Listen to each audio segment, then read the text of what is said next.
single suspicious text message led researchers to one of the most sophisticated surveillance operations ever documented. Tonight, we'll explore how this technology spread across the world and what happened to those targeted by it. The story begins 15 years before that message, with a question that echoes through the decades. When is surveillance justified? Settle in. This will take time to tell properly. The Invisible Watchers. In the quiet hours before dawn in 2001, a peculiar debate unfolded in the cybersecurity community, one that would foreshadow the surveillance dilemmas of the decades to come. At the center of this debate was a tool called Magic Lantern, and the question it raised was simple yet profound. When is spying justified? The year 2001 was a time of transition in the digital world. The internet had become a fixture in homes and offices across America. Email was the new standard for communication, and people were beginning to trust their computers with increasingly sensitive information. Passwords, financial data, private conversations, all of it flowed through keyboards and into the digital ether. It was into this landscape that a new kind of software emerged, one that would challenge assumptions about privacy, security, and the role of government in digital lives. Magic Lantern was, at its core, remarkably simple in concept. Imagine an invisible observer sitting beside someone as they type, noting every letter, every number, every symbol that their fingers press into existence. That was Magic Lantern. It was what security researchers call a keystroke logger, a piece of software designed to capture and record everything typed on a keyboard. What made Magic Lantern noteworthy was not its technical sophistication, but rather who was using it. It was developed and deployed by the Federal Bureau of Investigation, the FBI, one of the premier law enforcement agencies of the United States government. The story of how the public learned about Magic Lantern is itself interesting. In the autumn of 2001, someone filed what's known as a Freedom of Information request. The response mentioned Magic Lantern. Suddenly, what had been a secret tool was now a matter of public record and public debate. The way Magic Lantern worked was through a method that would become all too familiar in the years to come. An email would arrive in the target's inbox, appearing legitimate, with an attachment. When opened, Magic Lantern would silently install itself on the computer, recording keystroke after keystroke and sending the information back to FBI servers. The FBI maintained that this was simply a modern tool for lawful intercept. For decades, law enforcement agencies had been able to obtain warrants to tap phone lines. Magic Lantern, the FBI argued, was simply an extension of this principle into the digital age. But this revelation sparked an immediate and profound debate within the cybersecurity community. The question was subtle and troubling. Should the companies that make antivirus software be expected to detect and report on Magic Lantern? Consider this dilemma. Antivirus software exists to identify and neutralize threats to a computer system. By any technical definition, Magic Lantern exhibited all the hallmarks of malicious software. It installed covertly, it operated secretly, it exfiltrated data without permission. But if antivirus companies detected and reported on Magic Lantern, they would effectively be thwarting legitimate law enforcement investigations. Should a private company be able to undermine an American law enforcement operation simply by flagging the tool as malicious software? F-Secure, a respected cybersecurity firm based in Finland, stated that they would absolutely detect and report on Magic Lantern. Their reasoning was straightforward. Their customers trusted them to identify all threats to their systems, regardless of the source. McAfee took a different stance initially, with reports suggesting they would not alert users. Later, McAfee denied this. But the initial report opened the door to a troubling question. Could users trust that security software was actually protecting them? This debate touched on fundamental issues of trust, sovereignty, and the nature of security itself. The revelation that government surveillance tools might be given a pass by some antivirus vendors created a crisis of confidence. What made the Magic Lantern debate particularly significant was that it was not an isolated incident. It was the opening act of a much larger story about surveillance in the digital age. The questions raised would resurface again and again in different forms. As the debate slowly faded from the headlines, replaced by other concerns, the fundamental questions remained present in the background of cybersecurity discussions. The community was left with an uncomfortable truth. In the digital realm, the line between protection and surveillance, between security and intrusion, was far more blurred than anyone had realized. These questions of trust, capability, and accountability would continue to shape the landscape of digital security for decades ahead. The Guardian Laboratory, nestled within the University of Toronto's Munk School of Global Affairs and Public Policy, sits an unassuming research centre with an extraordinary mission. They call it the Citizen Lab, and for the better part of a decade, its researchers have been the silent protectors of those who speak truth to power. The Citizen Lab does not look like much from the outside. It is simply a collection of offices and workstations where researchers sit before computer screens, analyzing data, writing code, and piecing together digital puzzles. Yet from this quiet academic space, some of the most significant discoveries about modern surveillance have emerged. To understand what the Citizen Lab does, one must first understand what they are protecting.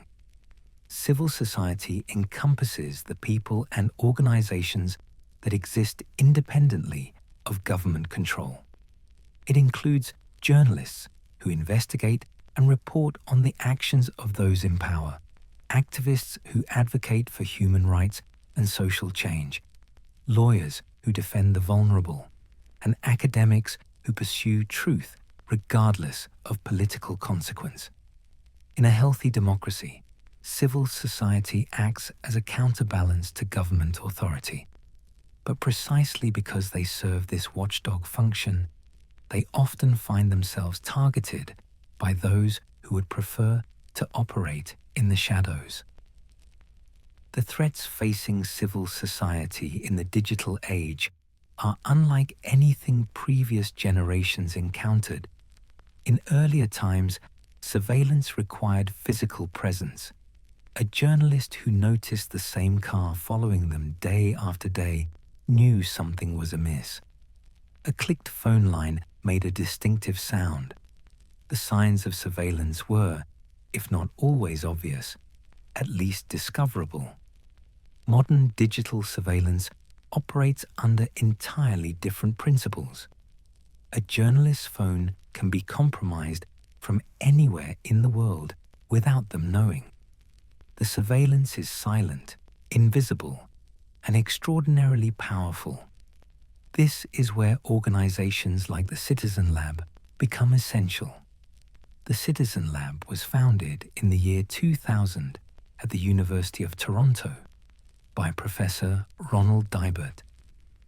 His vision was to create an interdisciplinary research space where computer science, political science, and human rights work could intersect.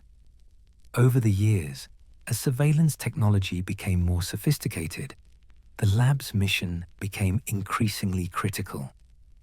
John Scott Railton joined the Citizen Lab as a senior researcher and has been there for the better part of the last decade.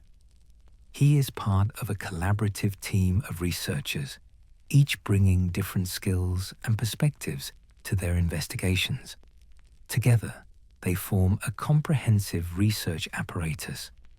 The way the Citizen Lab operates is methodical and patient. Sometimes, individuals reach out to them directly. A journalist notices strange messages. An activist experiences unusual phone behavior. These individuals, having heard of the Citizen Lab's work, ask for help.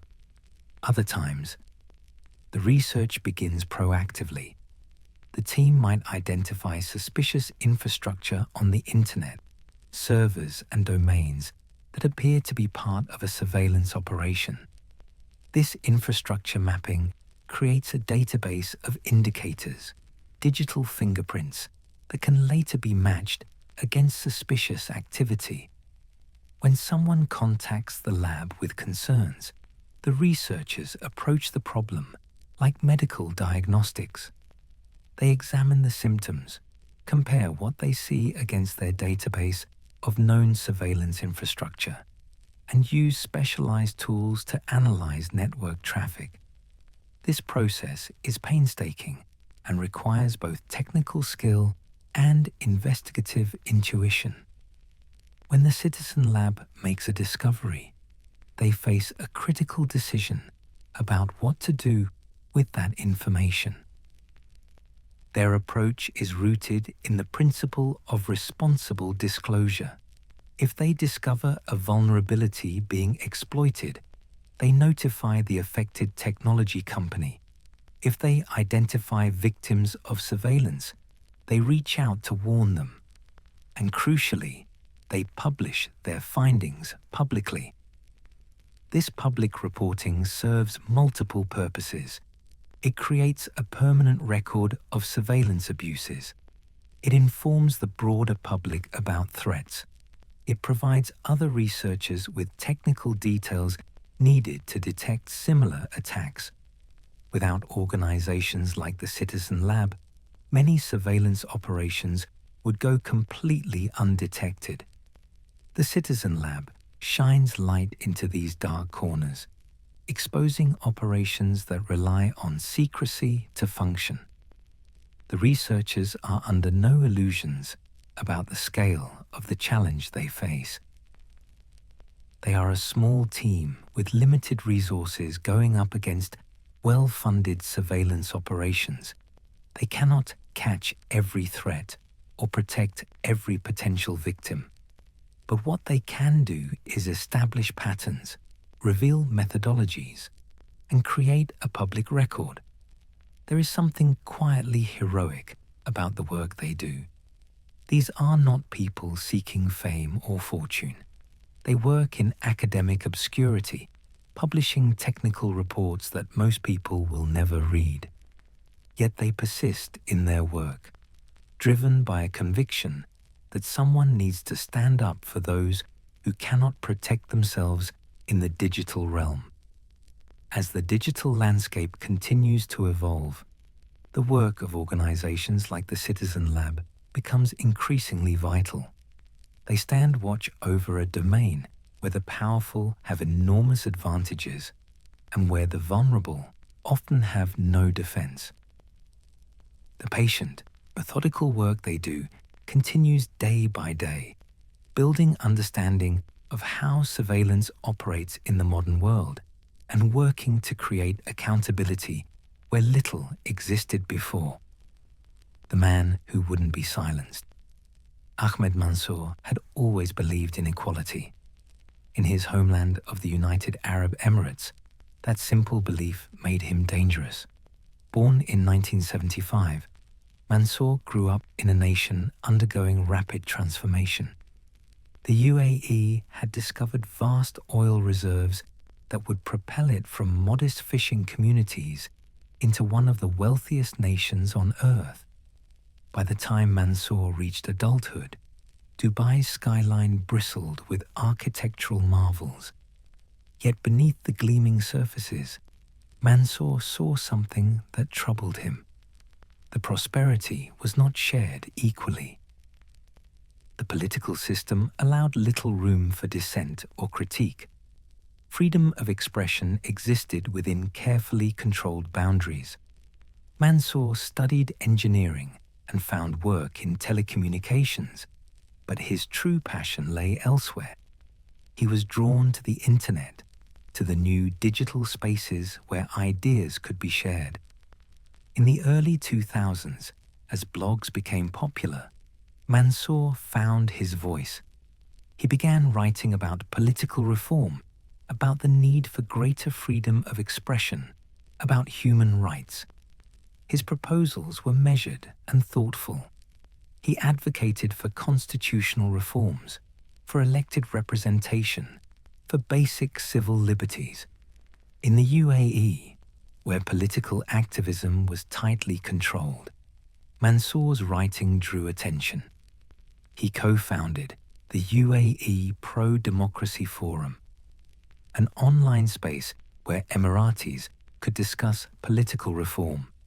The authorities took notice.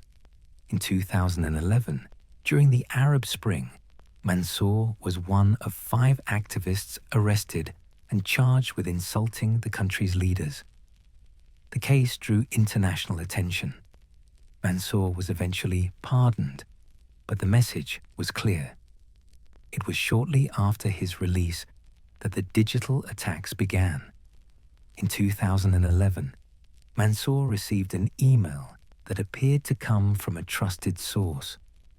When security researchers later analyzed it, they discovered it contained FinFisher, a sophisticated piece of surveillance software sold to governments. FinFisher was marketed as a tool for law enforcement to monitor criminals and terrorists.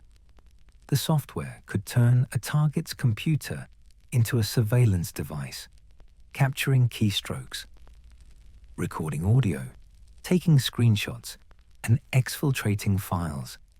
Mansour, aware that he had been targeted, continued his activism. He remained vocal on social media, particularly on Twitter, and in 2012, he was targeted again, this time with software from Hacking Team, an Italian company that sold surveillance software to governments. The pattern was becoming clear. Mansour was someone whose communications were of ongoing interest to entities with the resources to purchase expensive commercial spyware. What's remarkable is that Mansour did not retreat into silence. He understood something important. If people like him allowed intimidation to work, if they let fear silence them, then those who opposed reform would have won without ever having to publicly defend their positions. By 2016, Mansour had established a relationship with the Citizen Lab, specifically with a researcher named Bill Marzak. Marzak had investigated both attacks on Mansour, documenting them and publishing reports that exposed how commercial spyware was being used to target legitimate political activists. The relationship between Mansour and the researchers represented a crucial partnership. Mansour provided real-world examples of how surveillance technology was being misused. His willingness to share what was happening to him helped expose the gap between how these tools were marketed and how they were actually used. The Citizen Lab provided Mansour with technical expertise and support. When he received suspicious messages or noticed unusual behavior on his devices, he knew he could reach out to researchers who could analyze what was happening. This symbiosis between victims of surveillance and technical researchers is essential to exposing abusive practices. Most people who are targeted never know it. Mansour's willingness to seek help and to allow his case to be documented meant that the world could see concrete examples of surveillance abuse. By 2016, Mansour had become one of the most persistently targeted activists in the world. He had survived attacks by multiple different surveillance tools. Each attack had been documented and exposed, yet the targeting continued.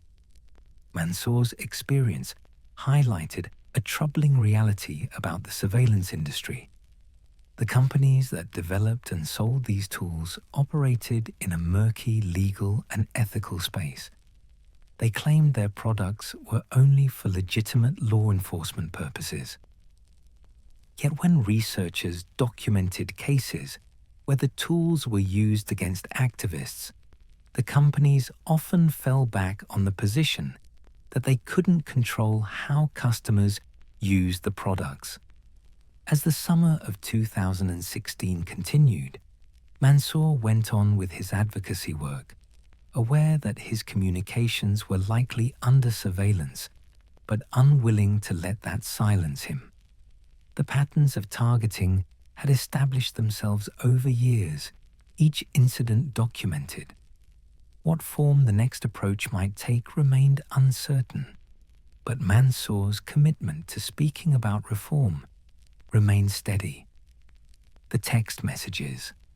In the work of understanding surveillance, there are moments when theory becomes reality, when suspicious patterns reveal themselves through ordinary channels. For Ahmed Mansour, such a moment came through two simple text messages in August 2016. The messages spoke of detention conditions in state facilities, a subject related to his human rights advocacy, and included a link. For most people, receiving such a message would prompt an immediate response. The claim was serious, the subject matter troubling. But Ahmed Mansour did not tap the link. Something about the messages felt wrong. Or perhaps, after 5 years of being targeted by sophisticated surveillance operations, Mansour had developed an instinct for these things. Rather than clicking the link, Mansour reached out to Bill Marczak at the Citizen Lab. Bill Marczak was, by 2016, deeply familiar with Ahmed Mansour's situation. He had analyzed the previous attacks. When Mansour contacted him about these new suspicious messages, Marczak paid immediate attention. What made this moment particularly interesting was that Marczak and his colleagues had already been conducting research into what they suspected was a new surveillance operation. Over the preceding months, they had been mapping suspicious internet infrastructure, identifying domains and servers that bore the hallmarks of a targeting platform. Through a painstaking process, Citizen Lab had compiled a list of domains they suspected were connected to a surveillance operation. They had noticed these domains appeared to be linked to a company called the NSO Group, an Israeli firm that specialized in surveillance technology. But the researchers didn't yet know how these domains were actually being used. When Mansour forwarded the suspicious text messages to Marczak, when Marczak looked at the links they contained, he recognized the domains. They were on the list that Citizen Lab had been developing. Suddenly, the researchers had what they needed. They had a victim who had been targeted. They had actual phishing messages. And they had links that connected directly to the infrastructure they had been mapping. The confluence of these elements created a rare opportunity. They could observe this attack in a controlled environment. They could document exactly what happened when someone clicked that link. They could capture the malware and analyze it. Bill Marchak worked quickly to arrange this. He reached out to a colleague who convinced his girlfriend to loan them her iPhone for the test. The team prepared the iPhone carefully. They reset it to factory settings, creating a clean slate. They wanted the device to appear as normal as possible, without any specialized security software that might tip off the attackers. Next came the monitoring setup. The researchers needed to capture all network traffic going in and out of the iPhone. This meant setting up a man-in-the-middle proxy, a system that sits between the phone and the internet, silently recording every packet of data. The solution involved installing a special certificate on the iPhone that would allow the monitoring system to decrypt the traffic. Beyond network monitoring, the researchers also took forensic snapshots of the iPhone's file system before the test began. This created a baseline. After the attack, they could take another snapshot and compare the two. Any file that appeared, any setting that changed, would be visible in the comparison. With all the monitoring in place, the researchers were ready. The moment had an almost ceremonial quality. Months of infrastructure research, years of tracking Mansour's targeting, all culminating in this single action. Someone opened the text message on the test iPhone. A finger tapped the link. The Safari browser launched. The web page loaded. And then something happened. The browser crashed. Not elegantly, but simply closed, returning the iPhone to its home screen. But experienced security researchers know that unusual behavior, like an unexpected crash, often indicates something significant has occurred. The researchers continued to watch their monitoring systems. Even though the browser had closed, network activity was continuing. The iPhone was reaching out to servers, establishing communication channels, and sending data. Something had been installed on the device. After a period of observation, the researchers took another forensic snapshot. They compared it to the baseline. New files had appeared, system settings had been modified, and now began the painstaking process of analysis, of understanding exactly what had been installed and what capabilities it possessed. What they had just witnessed was the deployment of malware that would come to be called Pegasus. What they had captured was something that no security researcher had seen before, an exploit chain of remarkable sophistication, using vulnerabilities that even Apple had failed to discover. The careful preparation, the methodical documentation, the patient observation, all of it had worked. The analysis phase would take time, but the capture itself had been successful, and that success would enable everything that followed. The zero-day chain. When the researchers clicked that link in their controlled laboratory environment, they expected to see malware. What they discovered instead was something far more sophisticated, an exploit chain so elegant, so perfectly executed, that it represented a new evolution in the art of digital surveillance. The analysis of what they had captured would take considerable time. Bill Marchak and his colleagues knew they had something significant, but the full scope was not immediately apparent.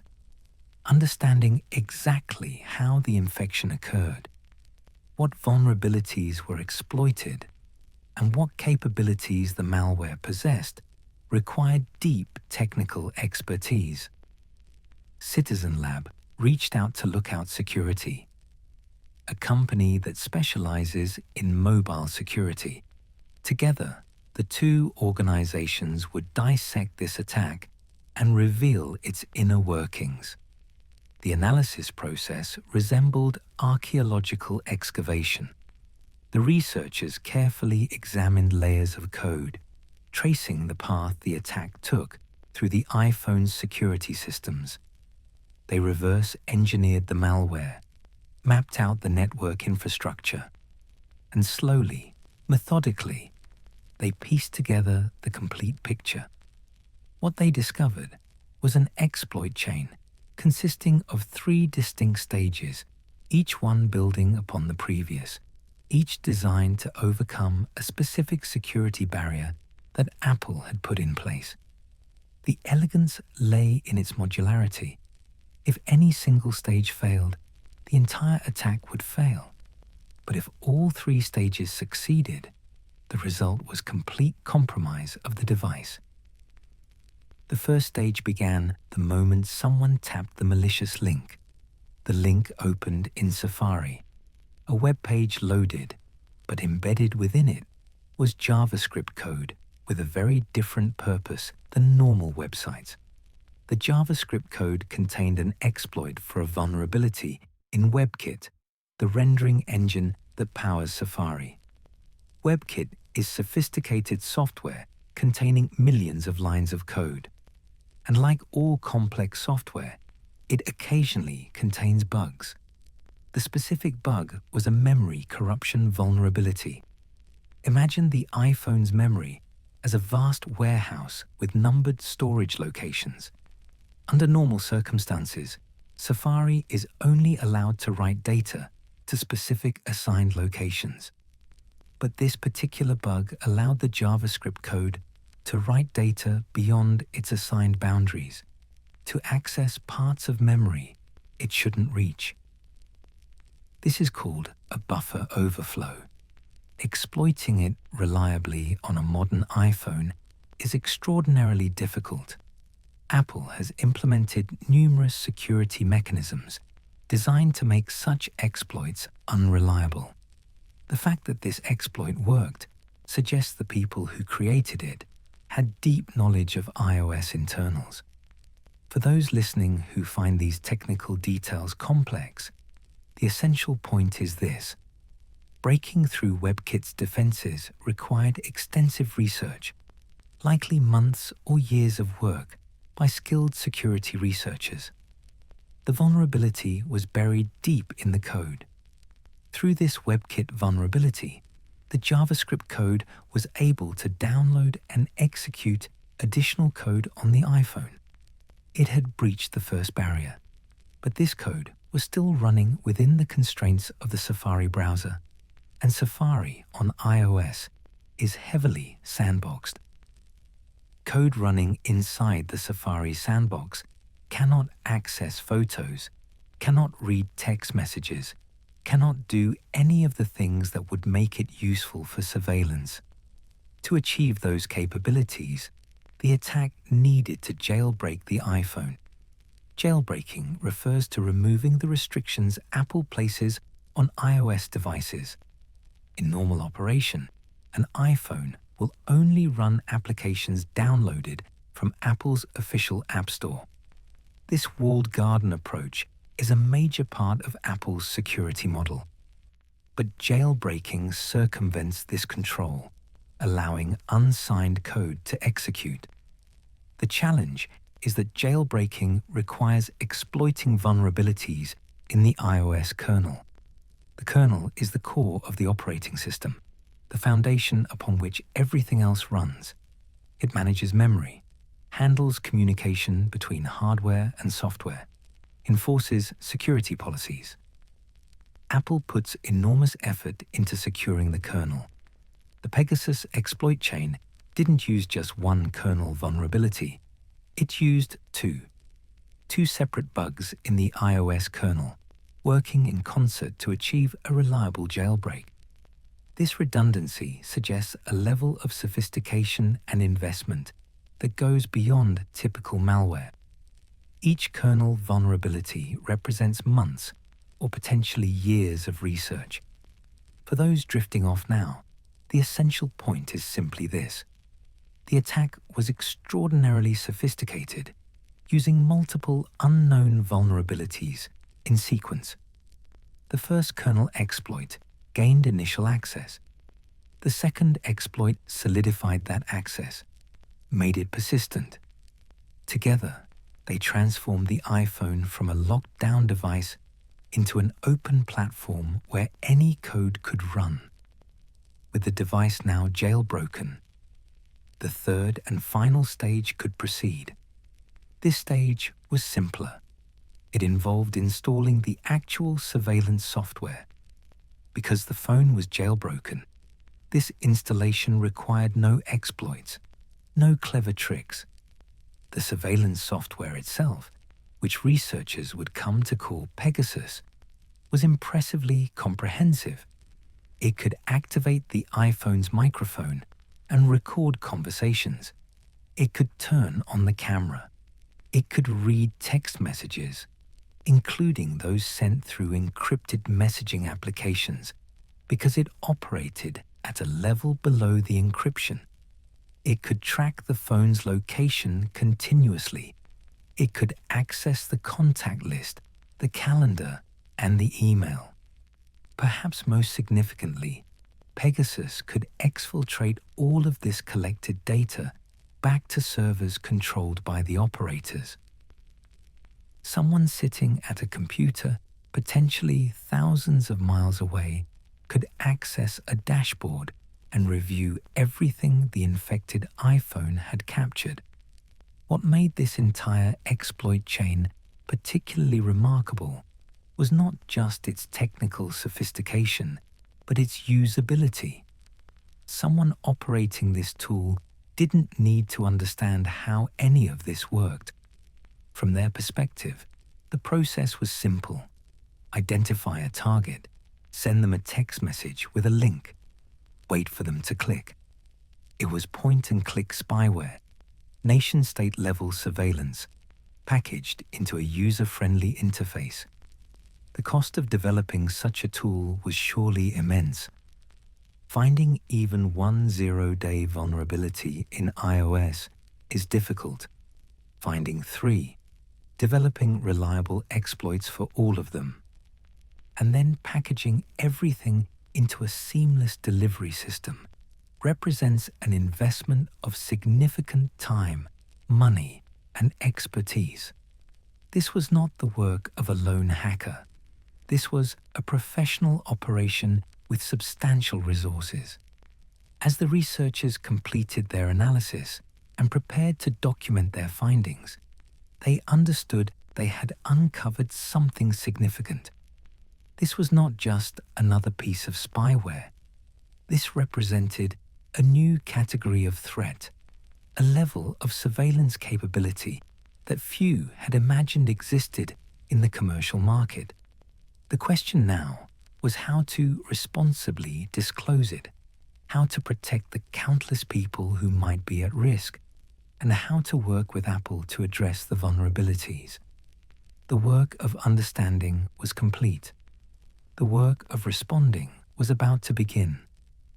The company in the shadows' 3 men, Niv Karmi, Shalev Julio, and Omri Lavi, founded a company in Israel whose initials would become synonymous with the most powerful mobile spyware ever created.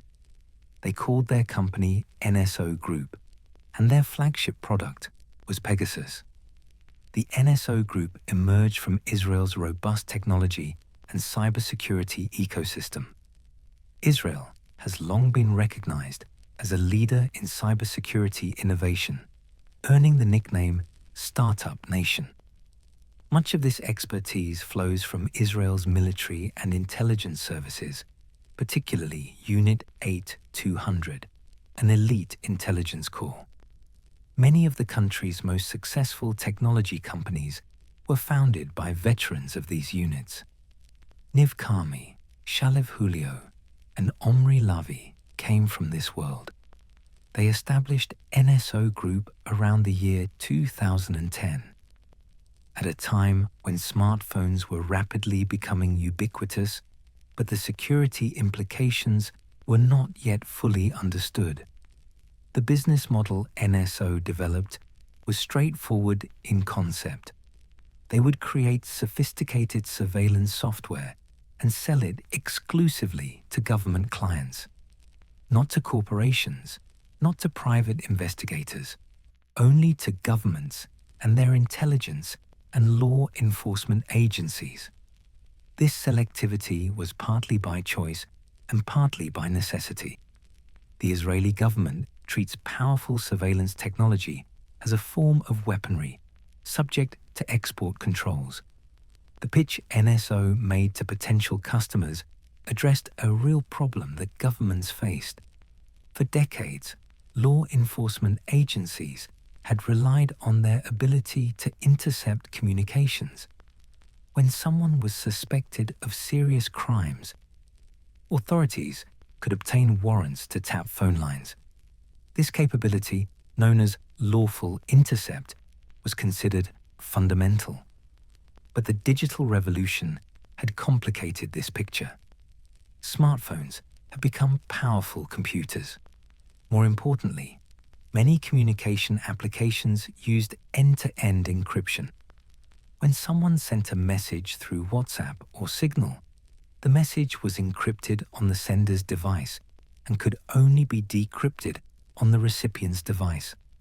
Even if law enforcement intercepted the data traveling between devices, all they would see was encrypted gibberish.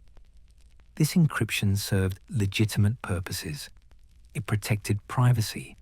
It secured business communications. It allowed journalists to communicate with sources. But from a law enforcement perspective, it created what they called going dark, a situation where even with proper legal authorization, they couldn't access communications. NSO Group's pitch was that they could solve this problem. Rather than trying to intercept and decrypt messages in transit, their approach was to compromise the device itself. If software can be installed on someone's phone, messages can be read before they're encrypted or after they're decrypted. The phone itself becomes a monitoring device. The company marketed this capability as a restoration of lawful intercept, not as an expansion of surveillance power. They emphasized that their product should only be used in accordance with law, only when proper authorization had been obtained. Pegasus was NSO's flagship product, representing the pinnacle of their technical capabilities. The exploit chains, the ability to compromise both iOS and Android devices, the comprehensive surveillance features, all of this was packaged into a system that, from the operator's perspective, was remarkably simple to use. NSO's model was hybrid. They would license Pegasus to a government agency for a substantial fee. But NSO's involvement often went beyond simply delivering software. They frequently helped set up the infrastructure needed to operate the system, configuring servers, and establishing the domains that would be used for exploitation. The company operated under various names. Sometimes they did business as Q Cyber Technologies. In the United States, they established a presence under the name Westbridge Technologies. One unusual aspect of NSO's business was the level of oversight from the Israeli government. Before NSO could sell Pegasus to any customer, they needed approval from Israel's Ministry of Defense. The ministry evaluated the potential customer, considered Israel's relationship with that country, assessed human rights concerns, and made a determination about whether to approve the sale. This approval process was intended as a safeguard, but this system had limitations. It relied on the Israeli government's assessment of other countries and their intentions. It couldn't predict how a tool might be misused years after the initial sale. The founders of NSO, particularly Shalev Julio, have given interviews over the years articulating their vision. They spoke about saving lives, about preventing terrorist attacks. Julio would claim that Pegasus had saved tens of thousands of lives. These claims are difficult to verify. The nature of intelligence work is that successes are often kept secret, while failures and abuses become public. A government that uses Pegasus successfully is unlikely to publicize the details. But when Pegasus is used to spy on a journalist or activist, it generates news coverage and scrutiny. The company's relationship with its customers was governed by contracts that included terms of service specifying appropriate use. Customers had to sign agreements stating they would only use Pegasus against terrorists and serious criminals. But contracts are only as strong as their enforcement. If a customer violated the terms, what recourse did NSO have? They claimed they would terminate licenses and refuse future sales. But the extent to which these mechanisms actually functioned would become a matter of debate as evidence of misuse emerged. As NSO grew and Pegasus became more widely deployed, the company found itself at the center of increasingly complex ethical and legal questions.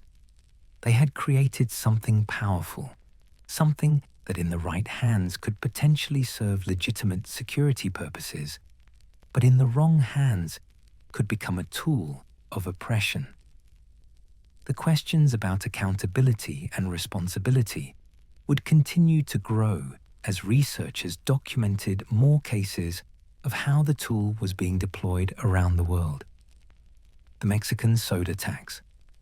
In Mexico, a group of public health advocates had a simple idea: tax sugary drinks to reduce childhood obesity.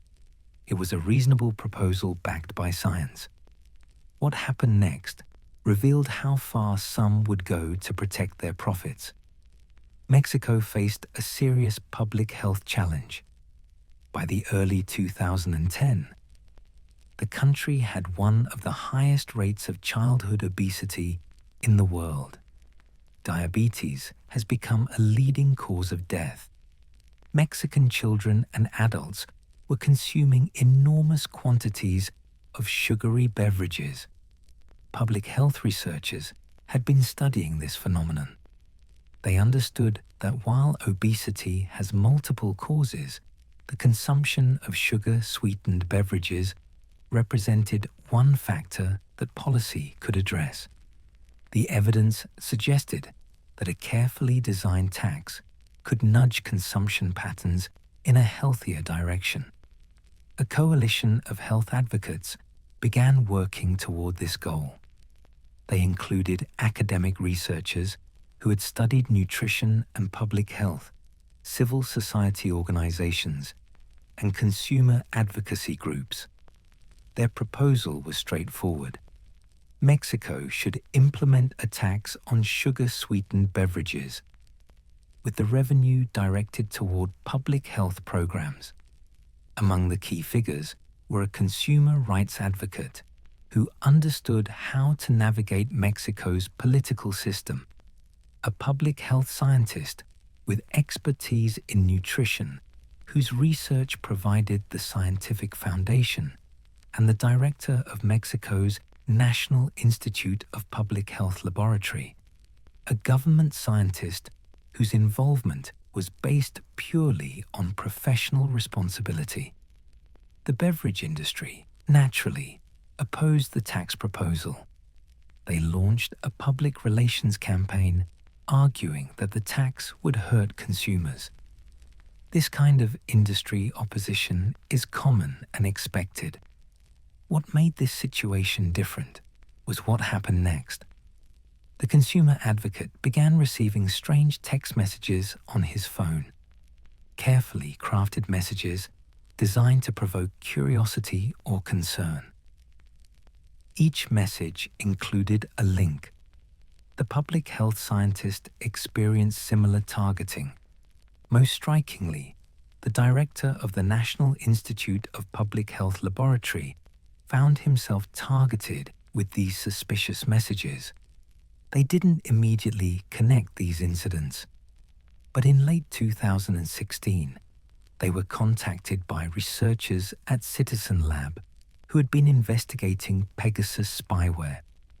When the researchers analyzed the messages, they confirmed these were targeted attacks using Pegasus. Someone with access to this expensive, sophisticated surveillance tool had decided that these advocates for assault attacks were appropriate targets. Consider what this means. Pegasus was marketed as a tool for fighting terrorism and serious crime.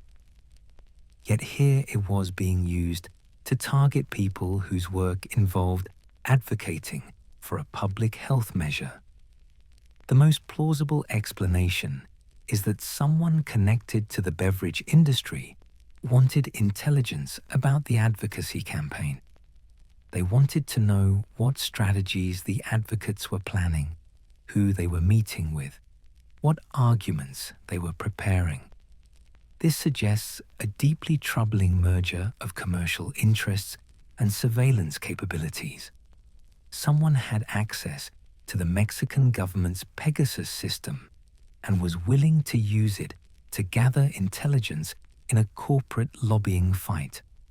The Mexican government had presumably acquired Pegasus with the stated intent of fighting drug cartels and organized crime. But if those tools were then diverted to serve the interests of soft drink manufacturers in a tax policy debate, it represented a profound betrayal of the public trust. The beverage industry itself likely did not directly operate the Pegasus system, but they would have had connections to people who did. In Mexico's political economy, relationships were leveraged. A well-connected industry might be able to ask government officials for certain assistance. The three health advocates had no way to know whether their phones were successfully infected. It's entirely possible that one or more of them did click the links and had their phones compromised. The advocacy campaign eventually succeeded. In 2013, Mexico implemented a tax on sugar-sweetened beverages. Studies conducted in subsequent years showed that the tax did reduce consumption. It was a victory for evidence-based public health policy. But the revelation that the advocates had been targeted with spyware cast a shadow over that victory. It raised questions about how many other policy debates might be influenced by the invisible hand of surveillance. These questions would become more pressing as researchers continued to document the scope of Pegasus deployment across Mexico. The messages that crossed every line. The messages arrived at all hours, crude, manipulative, sometimes grotesque. They spoke of daughters in hospitals, of partners betraying trust, of embassy appointments and funeral arrangements. Each was carefully crafted to exploit a victim's deepest fears or curiosities, and each contained a link that could destroy their privacy forever. After the discovery that health advocates had been targeted with Pegasus, the researchers at Citizen Lab expanded their investigation into how the spyware was being used in Mexico. They had developed techniques for identifying the domains and infrastructure used to deliver Pegasus infections. They began working with journalists, activists, and civil society organizations in Mexico to examine suspicious messages these groups had received. What they discovered was a surveillance campaign of remarkable breadth. The targeting wasn't limited to a few high-profile individuals. They found evidence of systematic targeting across virtually every sector of Mexican civil society. The researchers worked methodically. They asked their contacts in Mexico to search through their old messages looking for anything unusual or suspicious. As people went back through their communication histories, they found dozens of these messages. The first documented case was a Mexican journalist named Rafael Cabrera. In late 2015, Cabrera had been tweeting about suspicious messages he was receiving. The messages purported to come from a television network and claimed to offer updates about a major political scandal involving allegations that Mexico's president had improperly acquired a luxury home. The messages promised exclusive information. Each contained a link that, if clicked, would have infected his phone. As the researchers examined more messages, they began to see patterns in the social engineering tactics being employed. Social engineering is the art of manipulating people into taking actions or revealing information. Some messages were generic. Messages claiming a credit card had been charged. Messages stating there was a problem with an account. But many other messages were highly personalized, crafted specifically for individual targets based on detailed knowledge of their lives, their work, their relationships. One victim received a message claiming that rumors were spreading, that someone had taken photographs being shown on television. Another received a message claiming to be from someone whose father had just died, expressing devastation and asking if the victim could attend the funeral. Perhaps most disturbing were messages that reference specific vulnerable situations. One person received a message saying a family member had been missing for days. In Mexico, where disappearances are genuine tragedies, such a message would strike a particularly painful chord. Another victim was told about an urgent hospital situation. Some messages attempted to impersonate official sources. One came from a domain designed to look like the United States Embassy. For someone waiting for visa approval, such a message would create immediate anxiety. Other messages posed as sources offering information. A journalist might receive a message about important evidence against public servants. The message exploited the professional responsibility journalists feel to investigate leads. The targeting extended beyond the principal victims to their families. Carmen Aristegui's son was away at boarding school in the United States. He was a minor with no involvement in journalism or activism. Yet he received messages that referenced troubling news about journalists and violence. The fact that the operators were willing to target a minor revealed something about the ethics, or lack thereof, guiding this operation. There are lines that one might expect even surveillance operations to respect. Targeting children crosses one of those lines. The cumulative picture that emerged was of an operation that had no real ethical boundaries. The operators would exploit any fear, any curiosity, any social obligation. They would impersonate officials, pretend to be sources, fabricate emergency situations. The only consistent principle seemed to be effectiveness. Part of the answer lies in understanding what security researchers call the forever day vulnerability. Software bugs can be patched, but human nature cannot. People will always have fears, curiosities, and social obligations. These human characteristics are permanent features of being human, and they can always be exploited by skilled social engineers. The operators understood this principle and exploited it systematically. They researched their targets, understood what would motivate them, and crafted messages accordingly. As researchers documented case after case, the scale of the surveillance operation became apparent. They identified 25 separate individuals or organizations in Mexico who had been targeted with Pegasus. Each target was someone involved in civil society work, and the targeting cut across different issues and different sectors, suggesting this wasn't about any single controversy, but rather a broad effort to monitor civil society as a whole. The messages themselves revealed something perhaps more disturbing than the technical sophistication of the spyware. They showed that people were sitting at computers, researching victims, crafting these messages, pushing send. These were not automated processes. They required human decisions, human creativity in constructing the deceptions, human willingness to exploit grief and fear. The systematic nature of crafting manipulative messages as routine work spoke to how normalized such surveillance had become for those conducting it. The journalist who couldn't be intimidated.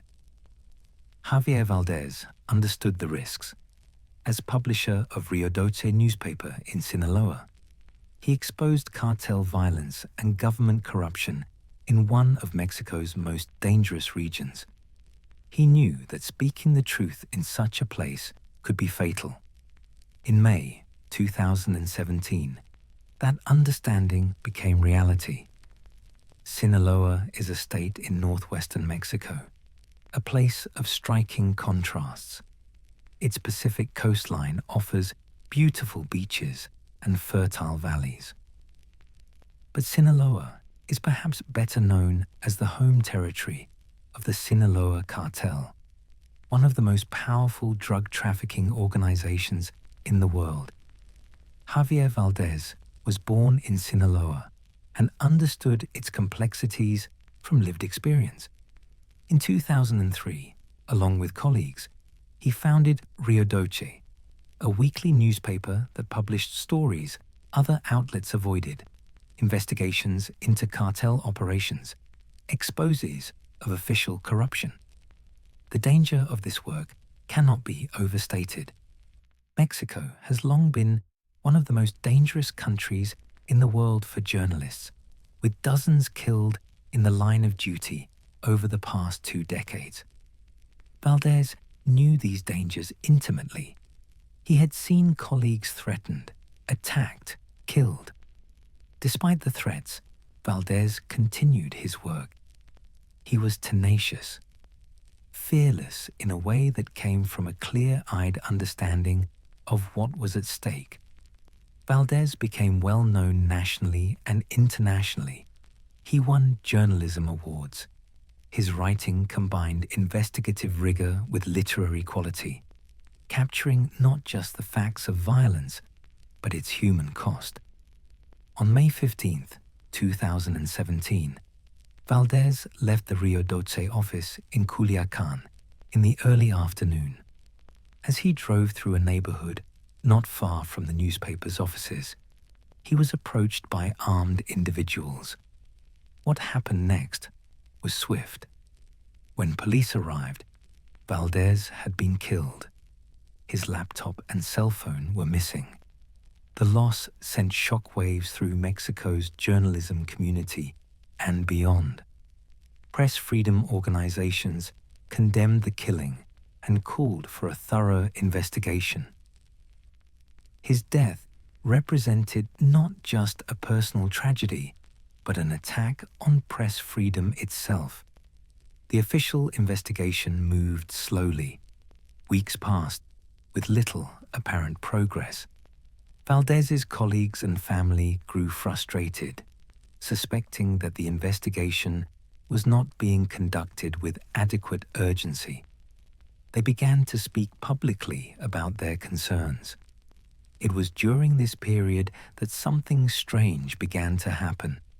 His widow started receiving suspicious text messages. Valdez's colleagues at Rio Doce received similar messages. These were people in mourning, dealing with trauma.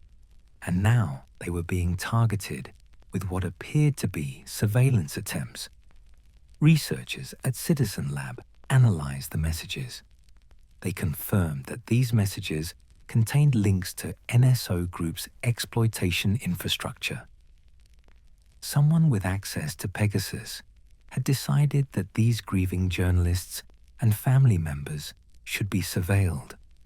The timing and targeting raised deeply troubling questions. Why would anyone surveil the widow and colleagues of a murdered journalist? If the goal was to solve Valdez's murder, the logical approach would be to investigate cartel members and other suspects. One possible explanation emerged from understanding the context. Valdez's family and colleagues were publicly questioning the official investigation. They were arguing that authorities were not doing their jobs.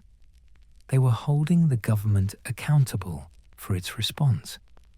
If someone wanted to know what the family and Rio Doce staff were planning, what evidence they might have, surveillance would provide that information. Rather than investigating the murder, it appears someone may have been more interested in monitoring those demanding accountability for it. The figure who looms over this entire period is Thomas Zeron. He was, at the time, the director of the Criminal Investigation Agency, Mexico's equivalent to the FBI. Importantly, it was Zeron's office that had purchased a license to use NSO Group's Pegasus system. Zeron was one of the most powerful law enforcement officials in Mexico. He had oversight over sensitive investigations. He controlled access to sophisticated investigative tools, including Pegasus. In the years following Valdez's murder, as Mexico's political landscape shifted, scrutiny of Zeron intensified. Investigations revealed troubling allegations extending beyond the Pegasus targeting. He was accused of serious misconduct. The charges were serious, suggesting systematic abuse of power. Rather than face these allegations in Mexico, Zeron left the country. An Interpol warrant was issued. His last known location was Israel. He entered Israel in August 2019. The irony was notable. The individual who had allegedly overseen the abuse of Israeli-made surveillance technology had sought refuge in Israel itself. The story of Javier Valdez and what followed his death illustrates how surveillance technology can be weaponized not just to commit crimes, but to escape accountability for them. The pattern revealed something disturbing about how these tools can corrupt investigations, turning them inward against victims and their advocates rather than outward toward perpetrators. The man who went to the consulate, Jamal Khashoggi, was a man caught between worlds. Once close to Saudi Arabia's royal family, he had become one of its most prominent critics from exile. In October 2018, he walked into the Saudi consulate in Turkey to arrange papers. He never walked out. Khashoggi was born in Saudi Arabia in 1958 into a family with connections to the kingdom's elite circles. He became a journalist, working for Saudi newspapers and developing relationships with members of the royal family. For much of his career, he operated within the system. This changed in 2017 when Mohammed bin Salman was appointed Crown Prince of Saudi Arabia. MBS represented a new generation with an ambitious agenda. He promised social reforms, but alongside these initiatives came a harsh crackdown on dissent. MBS consolidated power aggressively. Khashoggi found himself increasingly at odds with this direction. Rather than submit to silencing, Khashoggi chose to leave. In 2017, he relocated to the United States. From there, he continued his journalism, writing columns for the Washington Post that were critical of Saudi policies. His position was delicate. He was not calling for the overthrow of the Saudi system. His critiques were measured. But in the context of MBS's consolidation of power, even measured criticism from a prominent figure was viewed as a threat. By 2018, Khashoggi had become one of the most visible Saudi dissidents. In early October, Khashoggi needed to obtain official documents. He arranged to visit the Saudi consulate in Istanbul, where his fiancée, Hatice Cengiz, lived. On October 2nd, Khashoggi arrived at the consulate. Cengiz waited outside. She watched him enter. That was the last time anyone outside the consulate saw Jamal Khashoggi alive. Hours passed. He did not emerge. Something was very wrong. What happened inside that consulate gradually emerged through Turkish intelligence intercepts, forensic evidence, and investigative reporting. Khashoggi had been killed inside the consulate building. A team of Saudi operatives had been dispatched to Istanbul for this purpose. The Saudi government's response evolved over time. Initial denials gave way to various claims, eventually acknowledging that he had been killed in what officials characterized as an unauthorized operation. In November 2018, the United States Central Intelligence Agency completed its assessment. Based on evidence, the CIA concluded with high confidence that Mohammed bin Salman had ordered the operation. Around this time, researchers at Citizen Lab were developing techniques for identifying victims of Pegasus surveillance. In the course of this research, they identified a Saudi individual living in Montreal whose phone showed signs of Pegasus infection. This individual was in regular communication with Jamal Khashoggi. The implications were immediate and troubling. If Saudi Arabia was using Pegasus to monitor dissidents, and if they had infected the phone of someone in regular contact with Khashoggi, then they would have had access to those communications. They would have had detailed intelligence about his activities, his contacts, his movements. Khashoggi's own phone was never recovered. Without the device, researchers couldn't definitively determine whether it had been infected, but the pattern was suggestive. Further investigation revealed additional targeting. Khashoggi's wife in Saudi Arabia had received text messages similar to those used in Pegasus infections. More definitively, his fiancée, Hatice Cengiz, had her phone examined by security researchers. They found evidence that her phone had been infected with Pegasus, and the infection occurred in the days following Khashoggi's death. The surveillance of Cengiz after Khashoggi's death served no investigative purpose related to understanding what happened. The most plausible explanation for infecting her phone was intelligence gathering. These revelations created a direct connection between Pegasus surveillance and a high-profile case of violence. While the spyware didn't cause the tragedy, the intelligence gathered through surveillance may have informed decisions and enabled planning. When confronted with these findings, NSO Group issued denials. Shalev Julio stated they had investigated and found no connection between their technology and Khashoggi's case. Yet they were contradicted by the evidence researchers had documented.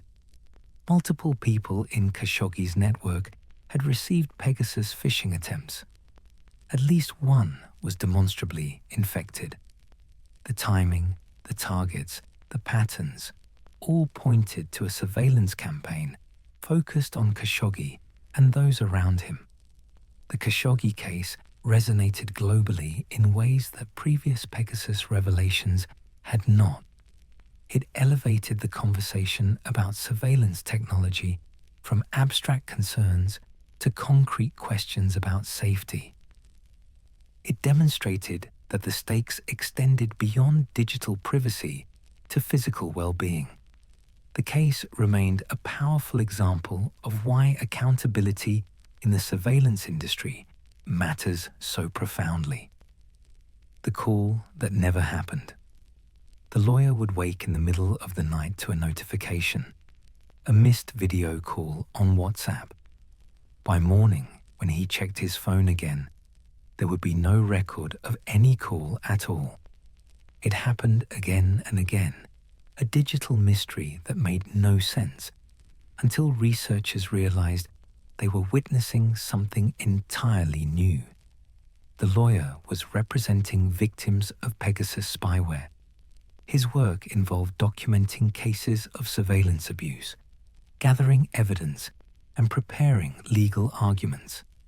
In the process, he had become familiar with the patterns of how Pegasus infections typically occurred. But what was happening to his phone didn't fit those patterns. There were no suspicious text messages, no emails with dubious attachments, just these strange notifications that would appear in the night and then vanish by morning. He reached out to Citizen Lab. The researchers took his concerns seriously. They arranged to monitor his device more closely, to document these mysterious missed calls in technical detail. What they discovered was that the lawyer was indeed being targeted, but through a method that represented a significant evolution. This was not the one-click exploit they had documented 2 years earlier. This was what security researchers call a zero-click exploit. To understand the significance, consider the progression. Traditional malware required victims to actively download and run infected files. Then came malicious links that exploited browser vulnerabilities. The Pegasus exploit discovered in 2016 had refined this to a single click on a link. Now, even that single click was no longer necessary. Simply receiving a WhatsApp video call, even if never answered, could be enough to infect a device. The mechanism worked through a vulnerability in how WhatsApp processed certain types of incoming data. A carefully crafted malicious call could exploit bugs in this processing, triggering the vulnerability before anyone ever swiped to answer. The infection could occur while the phone was sitting untouched on a nightstand. After the infection succeeded, the malicious software would erase evidence of the call notification. This is why the lawyer would see the missed call alert at night, but find no record by morning. This represented a troubling milestone. If infections could occur with zero user action, then there was essentially no way for even the most careful, security-conscious person to protect themselves.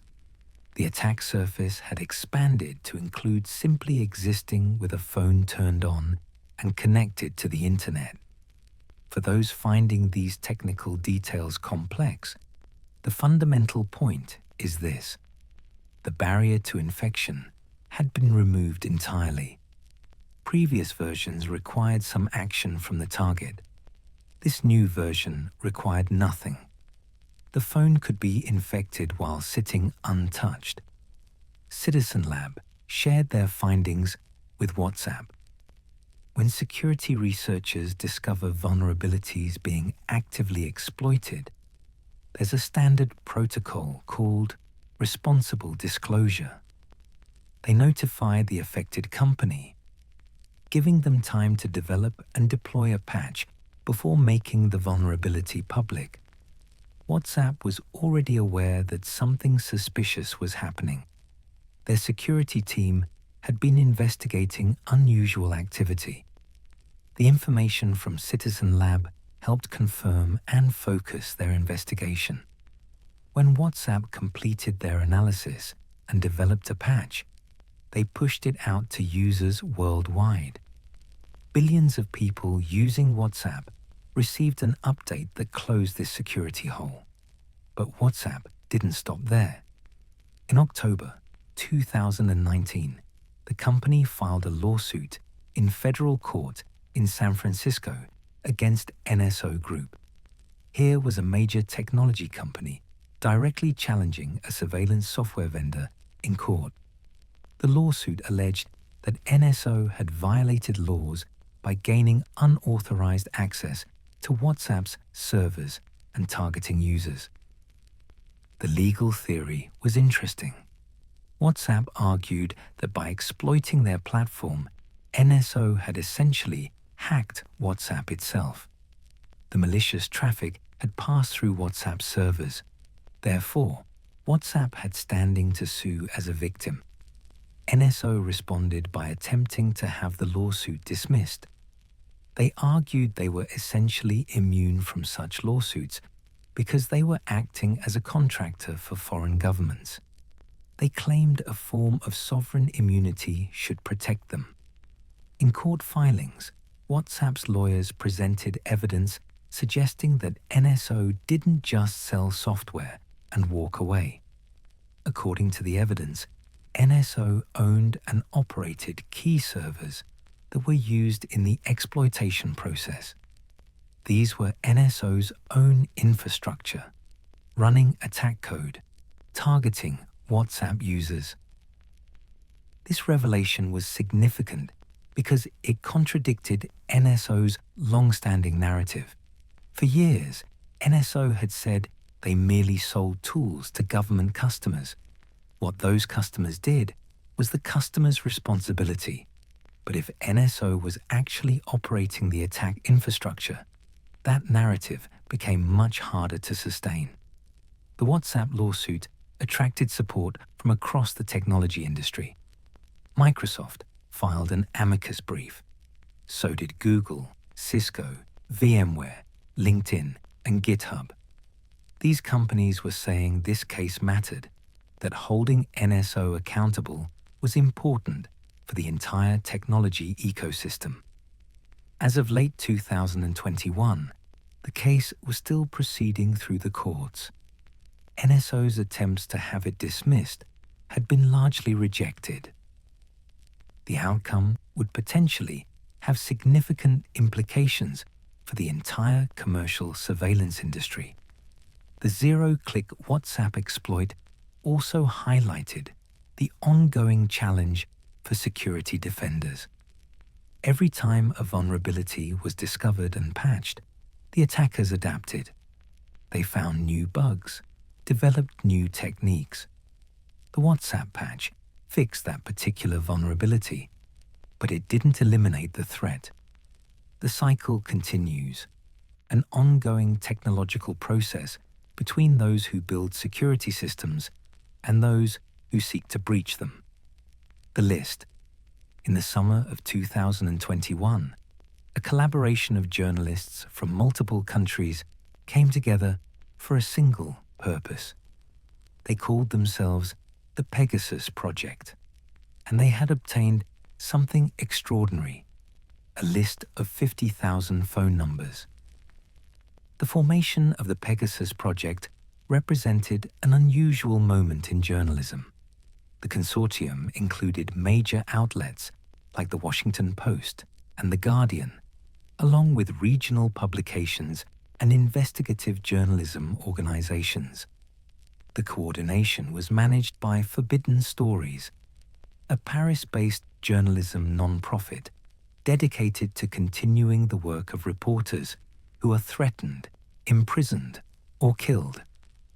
They brought together journalists from different countries, facilitated the sharing of information, and helped coordinate publication. At the center of this investigation was a leaked database containing 50,000 phone numbers.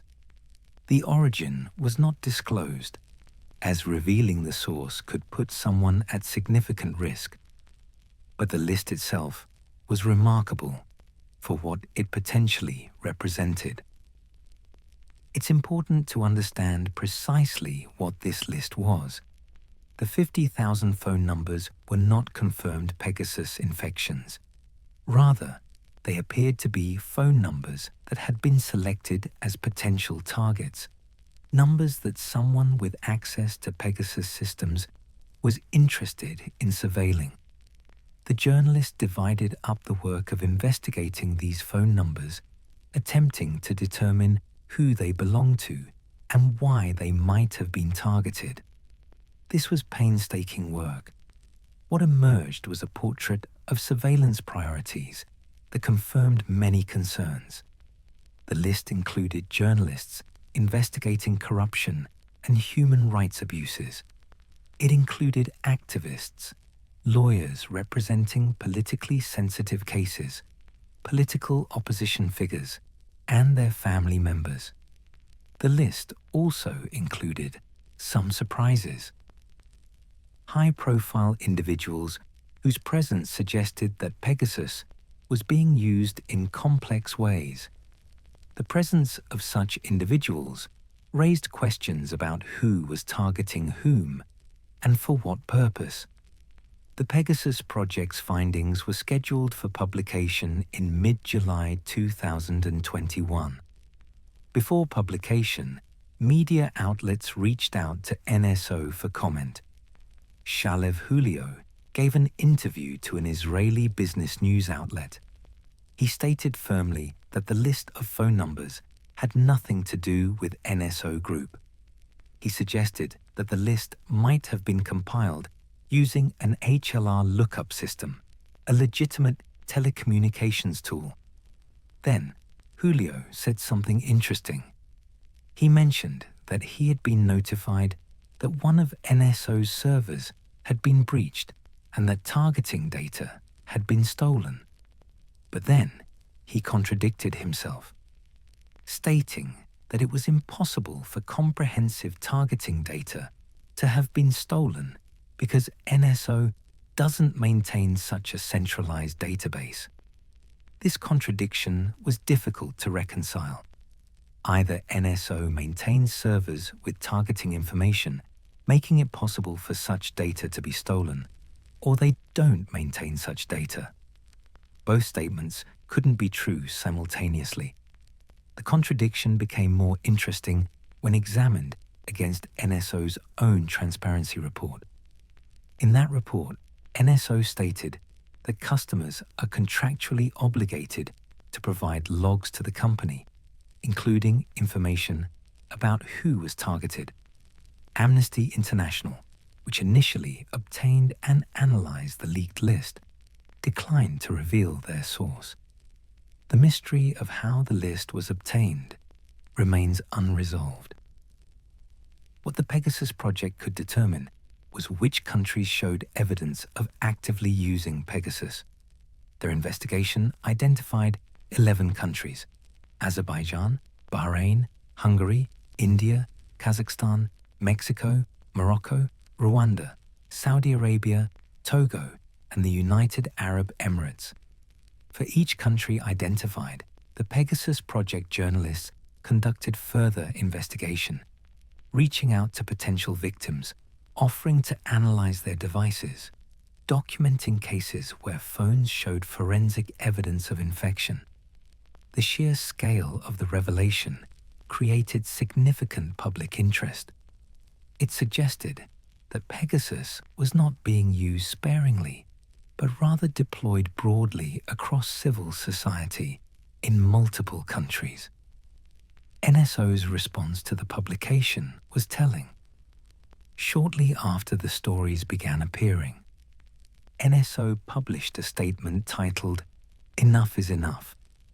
The statement accused the Pegasus Project of disregard for facts and announced that NSO would no longer respond to media inquiries. For a company that had previously given occasional interviews, This withdrawal into silence represented a significant shift. It suggested they had concluded they couldn't effectively defend their practices in the court of public opinion. The Pegasus Project's revelations represented a watershed moment in the ongoing story of commercial surveillance software.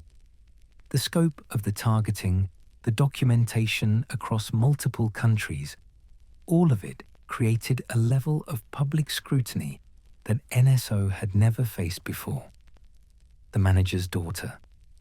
The story of Paul Rusesabagina is well known to many through the 2004 film Hotel Rwanda.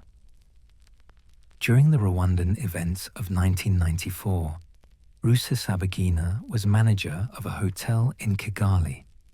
As violence engulfed the city, he sheltered over 1,200 refugees, using his connections and courage to protect those who had sought sanctuary.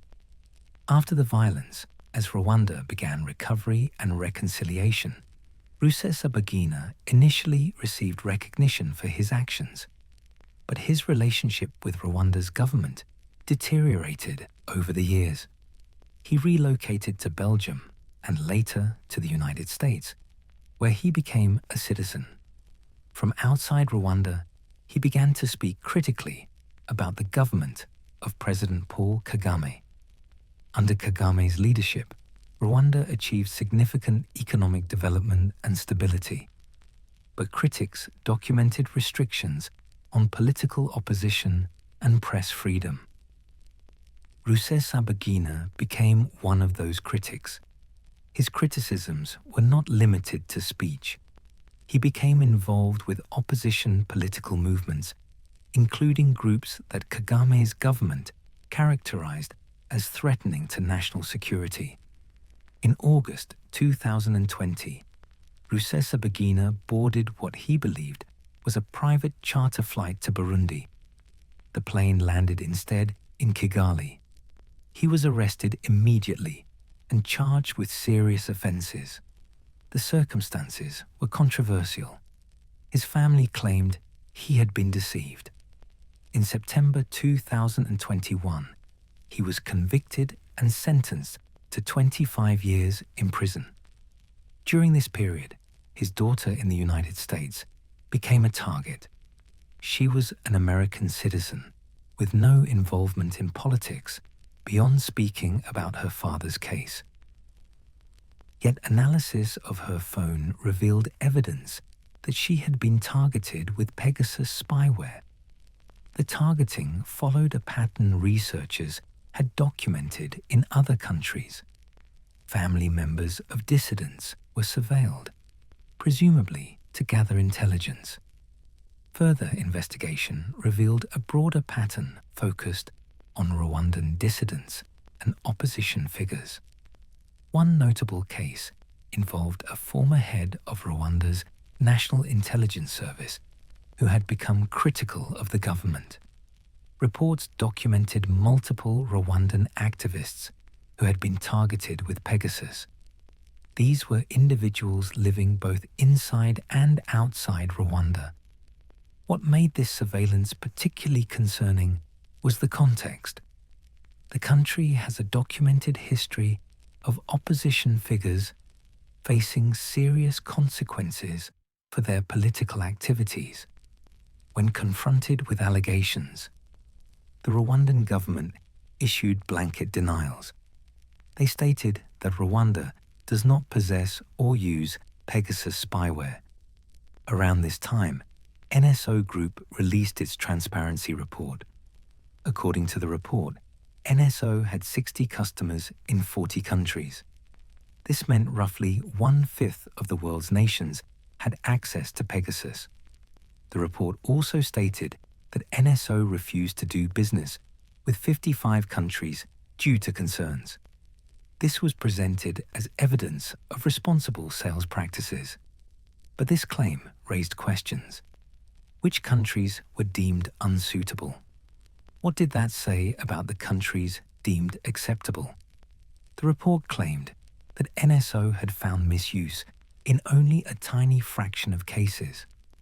This statistic was difficult to square with the extensive documentation that researchers had compiled. The disconnect between NSO's self-assessment and documented evidence was striking. Either monitoring systems were not effectively detecting misuse, or their definition of misuse was so narrow it excluded activities researchers considered clear violations. The Rwanda case demonstrated how Pegasus could be used as part of a broader system of political control. The tool provided detailed intelligence that could inform other actions. For activists and dissidents, the knowledge or suspicion that their communications might be monitored has its own effect. It makes organizing more difficult. It creates paranoia. It leads to self-censorship. The targeting of Rusesabagina's daughter carried particular symbolic weight. Here was a man celebrated as someone who saved lives, now imprisoned, and his family subjected to surveillance. As documentation of Rwanda's apparent use joined the growing evidence about other countries, a pattern became impossible to ignore. Across different countries and contexts, the tool was being used in remarkably similar ways. The specifics varied, but the fundamental dynamic remained constant. The transparency. There wasn't in their first ever transparency and responsibility report. NSO Group made bold claims. They supported human rights. They investigated their customers. But when held up against the documented evidence, these claims revealed something troubling about the gap between what companies say and what they do. The release of NSO's transparency report in early 2021 represented a departure for a company that had long operated in the shadows. The decision to publish a public document suggested they recognized the growing pressure to demonstrate accountability. The report was presented as a comprehensive overview of their practices. It was designed to address mounting criticism from human rights organizations, technology companies, and journalists. One of the report's central claims concerned the frequency of abuse.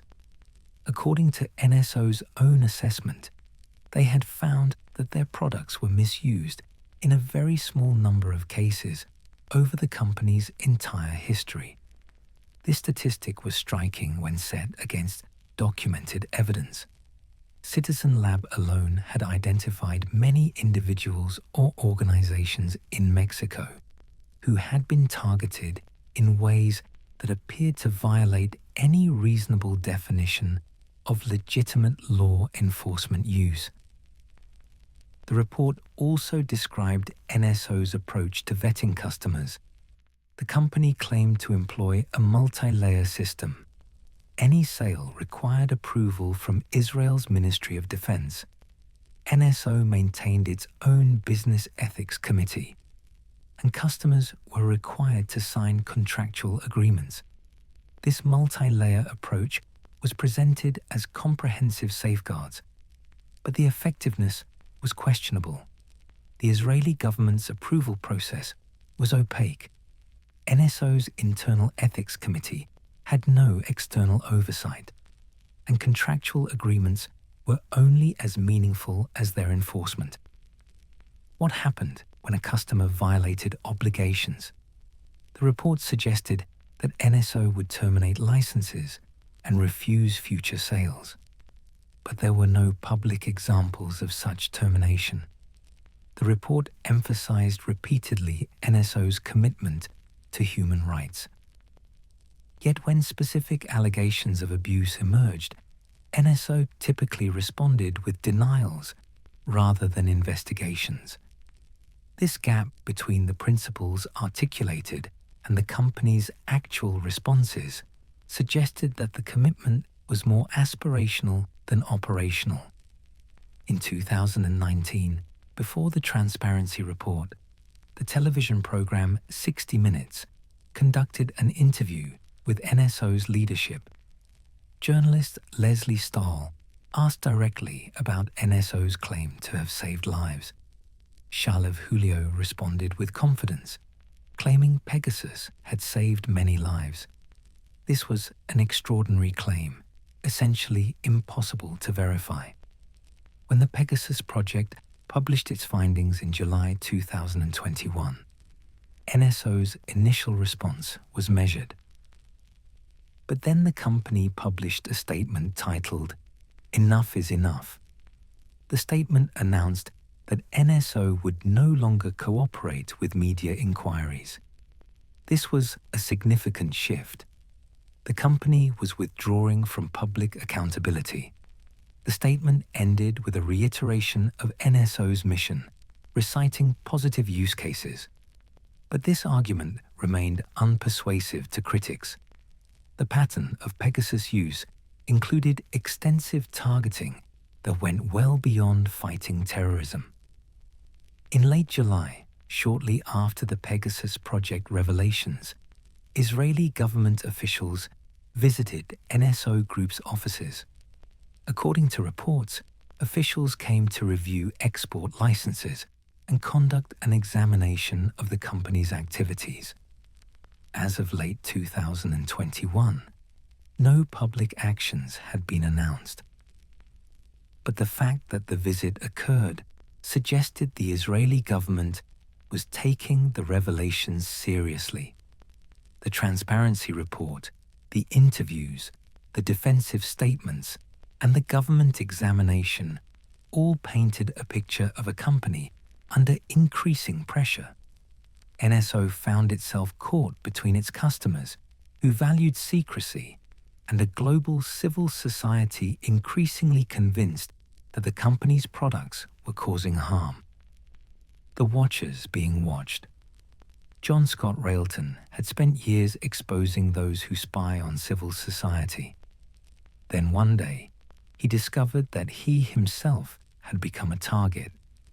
The spy agency that approached him was called Black Cube, and the question of who paid them to gather information on Citizen Lab researchers would lead to a troubling revelation. The approach happened in 2018. A woman contacted John, introducing herself as someone interested in the work of Citizen Lab. She said she was affiliated with a human rights organization. The story was plausible. Citizen Lab regularly engaged with civil society organizations. They arranged to meet in New York. John traveled from Toronto for what he thought would be a routine conversation. The woman asked questions about the lab's research methods, about how they identified surveillance campaigns.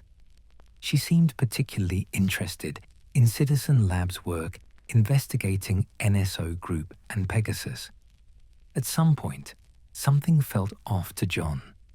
Whatever raised his suspicions, John began to investigate who this person actually was. What he discovered was troubling. The woman was not affiliated with the organization she had claimed to represent. She was an operative working for Black Cube, an Israeli private intelligence firm founded by former members of Israeli intelligence services. The revelation that John had been targeted was concerning. It meant that someone had paid Black Cube to gather intelligence on Citizen Lab's operations. But John was not the only target. The Associated Press conducted its own investigation and uncovered a broader pattern. Their reporting revealed that at least 6 people connected to NSO and Pegasus had been targeted by Black Cube operatives. The targets included John, his colleague, and several lawyers who were representing victims of Pegasus surveillance. These lawyers were representing families seeking justice. Their work directly challenged NSO Group. The pattern of targeting was revealing. All 6 individuals were either investigating NSO, supporting legal action against the company, or representing victims. Black Cube doesn't work for free. Someone hired them to conduct these operations. The identity of that client was not definitively established through public reporting, but the circumstantial evidence pointed in a particular direction. NSO Group had the most obvious motive. If NSO did hire Black Cube, and it's important to note that this has never been directly proven, the implications would be significant.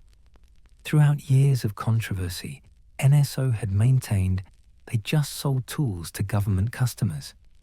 But hiring private intelligence operatives to spy on critics would be NSO's own action, their own choice. The Black Cube revelations also highlighted the personal costs of doing work like John's. Investigating powerful surveillance companies carries risks. Beyond international cases, NSO was also looking toward the United States market. The company operated in America under the name Westbridge Technologies. In 2020, reporting revealed that NSO had attempted to sell Pegasus to law enforcement agencies in the United States. The United States also appeared to be investigating NSO from a law enforcement perspective. In 2021, Reuters published an article indicating that the Federal Bureau of Investigation was conducting an investigation into NSO Group. There was likely another dimension to the FBI's interest. If foreign governments were using Pegasus to spy on Americans, that could represent a violation of American laws. These legal and jurisdictional questions remained unresolved as of late 2021. The broader issue of how to regulate surveillance tools across international boundaries remained a complex challenge. At the heart of all these questions was a fundamental issue about protection and accountability. Individual citizens cannot defend themselves against tools like Pegasus. This asymmetry places enormous responsibility on governments to protect their citizens. This is the fundamental dilemma that tools like Pegasus create. They're so powerful that only governments can realistically deploy them.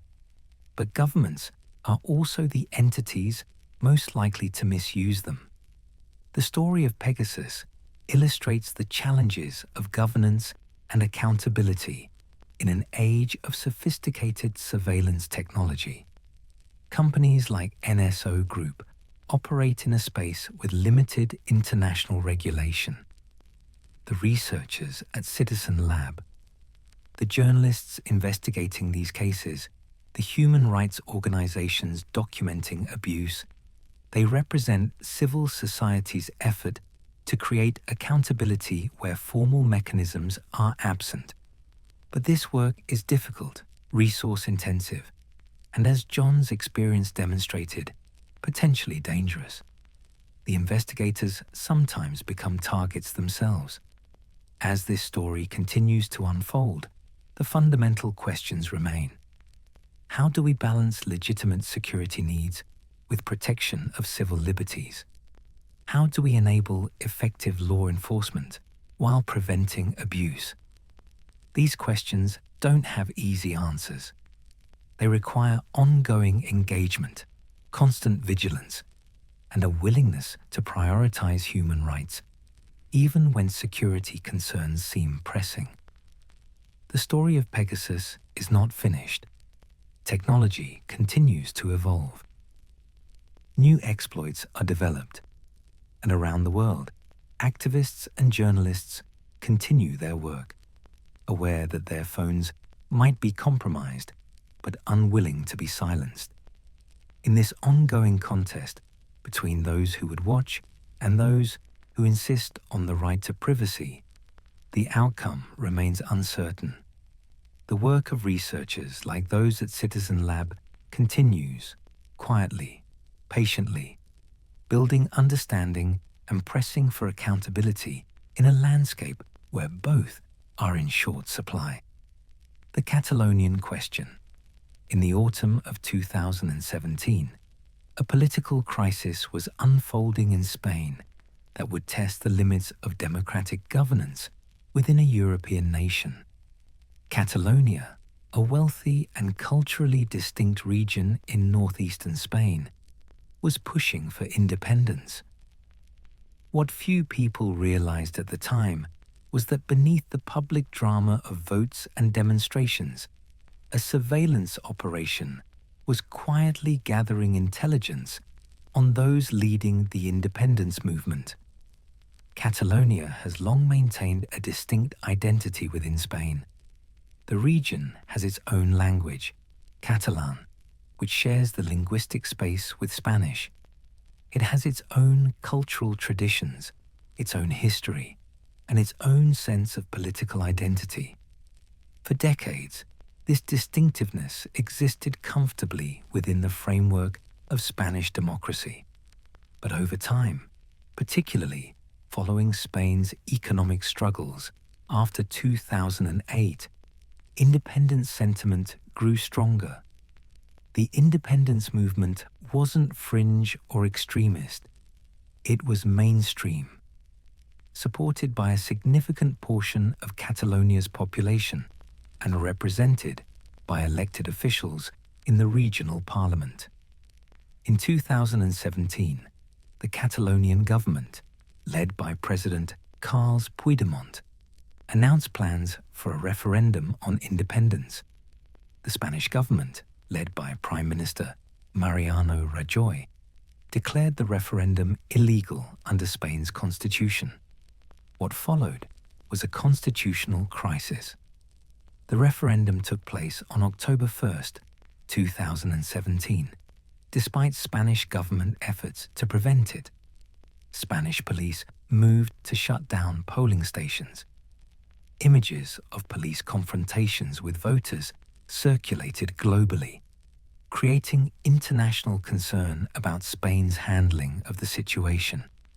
The Catalonian government claimed victory in the referendum and moved to declare independence. The Spanish government invoked constitutional powers, dissolved the Catalonian parliament, and called new elections. Several Catalonian leaders were arrested and charged with rebellion and sedition. Others, including President Puigdemont, fled Spain to avoid arrest. It was a tense period in Spanish politics, raising questions about democracy, regional autonomy, and the appropriate limits of state power in responding to secessionist movements. What the public did not know, what would only emerge years later through the investigative work of Citizen Lab and journalists, was that many of the key figures in Catalonia's independence movement had been targeted with Pegasus spyware. The targeting was extensive and systematic. Researchers eventually documented over 60 individuals connected to the Catalonian independence movement, whose phones showed evidence of Pegasus infection or targeting attempts. These weren't just political leaders, though those were certainly included. The targeting extended to lawyers representing independence activists, civil society organizers, family members of political figures, and even elected members of the European Parliament. Consider what this means. Spain is a democracy, a member of the European Union, a country with strong constitutional protections for civil liberties. Yet sophisticated surveillance technology was apparently being deployed against elected officials, lawyers, and activists engaged in legal political advocacy. Even if one disagrees with Catalonian independence, even if one believes the referendum was constitutionally improper, the people targeted were not terrorists or criminals. They were participants in a political movement. Among those targeted was Roger Torrent, who served as president of the Parliament of Catalonia. His phone was infected with Pegasus. Jordi Soler, a member of the European Parliament representing a Catalonian independence party, was also targeted. So was Jordi Cañas, another member of the European Parliament, though one who opposed independence.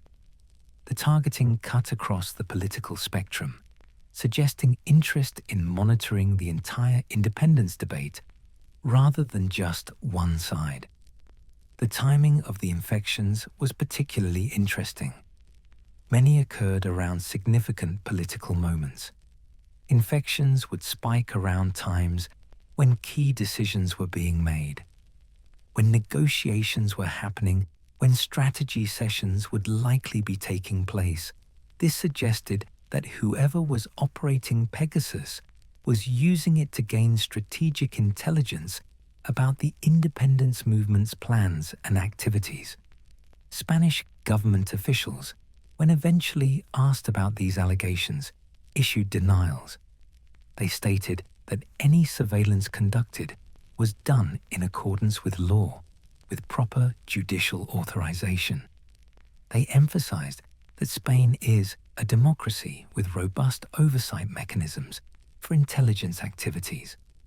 But these denials couldn't address several troubling aspects of the surveillance. First, the scale of targeting seemed disproportionate for any legitimate law enforcement purpose. 60+ individuals, many of them elected officials or their lawyers, represent surveillance of an entire political movement rather than investigation of specific criminal activity. Second, the targets included members of the European Parliament. The European Union has protocols about surveillance of its parliamentarians, recognizing that such surveillance could undermine democratic governance. Targeting MEPs raises questions about whether proper procedures were followed. Third, some of those targeted were lawyers. Attorney-client privilege is a fundamental principle in democratic legal systems. Surveillance of lawyers representing independence activists could have compromised their ability to provide effective legal defense, potentially violating their clients' rights. The revelations about Catalonian targeting created significant controversy within Spain and the European Union more broadly. The European Parliament launched inquiries. Civil liberties organizations called for investigations. Questions were raised about how NSO Group's Pegasus had ended up in the hands of Spanish authorities and what oversight existed over its use. For the people who were targeted, the experience was deeply unsettling.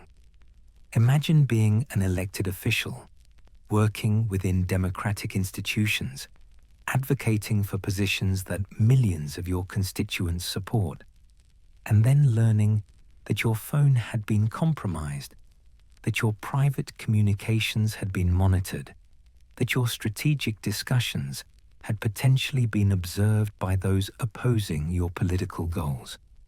The surveillance created a chilling effect. If phones could be compromised so easily, how could political organizing happen? How could lawyers confer confidentially with clients? How could strategy be developed without assuming someone was listening? These are the practical effects of surveillance that extend beyond just the violation of privacy. They undermine the ability to engage in democratic political activity. The Catalonian case was significant because it demonstrated that Pegasus wasn't just being used in countries with weak democratic institutions or poor human rights records. It was being used within the European Union, within a democracy, against people engaged in legal political activity. This suggested that the concerns about surveillance technology weren't just about authoritarian regimes in distant countries. They were about how such tools could be misused even in societies with ostensibly strong protections for civil liberties. The case also raised questions about NSO Group's vetting processes. Spain presumably obtained approval from the Israeli government to purchase Pegasus. Israel's Ministry of Defense would have evaluated the sale. Did they consider the possibility that the tool might be used to monitor political movements within a European democracy? What criteria were used to approve the sale? These questions remained largely unanswered. For the broader surveillance debate, the Catalonian targeting provided a crucial data point. It showed that the line between legitimate security use and political surveillance was far more porous than NSO's public statement suggested. It demonstrated that even in democracies, powerful surveillance tools could be turned against legal political activity when that activity challenged those in power. The full extent of the Catalonian surveillance operation may never be known. These are the documented cases, the phones that were examined, the infections that were proven. But how many others were targeted? How many people suspected their phones might be compromised but never had the means to verify it? How many chose to self-censor their communications out of an abundance of caution, even without proof of surveillance? These questions lingered as the story continued to develop, as more information emerged, as legal challenges worked through courts. The Catalonian case had shown that the surveillance challenges posed by tools like Pegasus weren't limited to the developing world or to authoritarian states. They existed at the heart of democratic Europe, raising fundamental questions about how democracies protect political freedom in an age of sophisticated digital surveillance. Apple's lockdown. In the years following the discovery of Pegasus, Apple found itself in an uncomfortable position. The company had built its brand partly on privacy and security. Their advertising emphasized protection of user data. Their devices were marketed as secure. Yet sophisticated spyware had repeatedly compromised iPhones, using vulnerabilities that Apple's security teams had failed to identify. The question became, how would Apple respond? The relationship between Apple and NSO Group had always been adversarial, at least publicly. Apple's business model depends on users trusting that their devices are secure.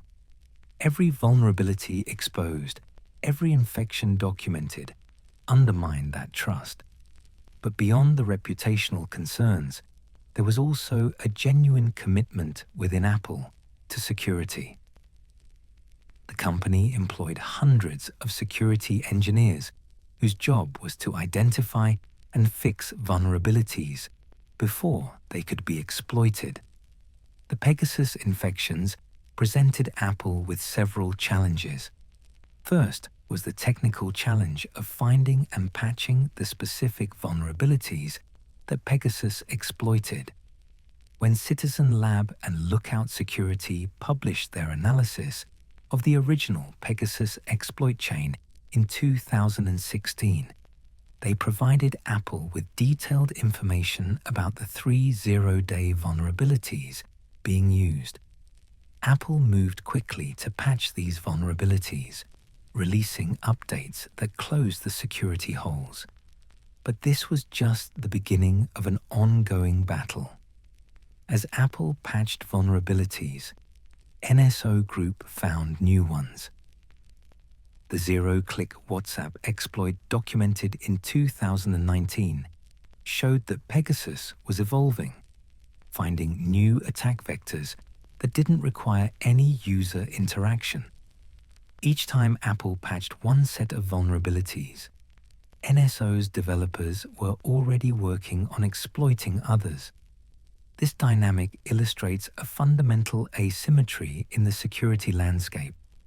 Apple has to protect against all possible attack vectors. Their software has millions of lines of code, any one of which might contain a vulnerability. NSO only needs to find a few exploitable bugs. They can focus their resources on finding weaknesses, while Apple has to defend the entire system. This asymmetry gives attackers inherent advantages. In September 2021, Apple took a more aggressive step. Rather than just patching individual vulnerabilities as they were discovered, the company introduced a new security feature called Lockdown Mode. This was a significant departure from Apple's usual approach to security. Lockdown Mode is essentially a high-security configuration that users can enable on their devices. When activated, it significantly restricts certain features and functionalities that could potentially be exploited for surveillance. Message attachments other than images become blocked. Link previews don't load. FaceTime calls from unknown numbers are blocked. Web browsing is restricted, with certain complex web technologies disabled. The logic behind Lockdown Mode is straightforward.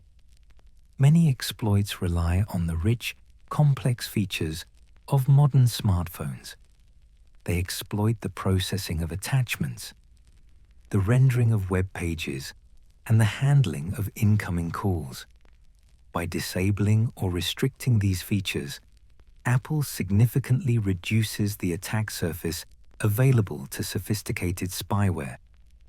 But Lockdown Mode comes with trade-offs. It makes iPhones less functional.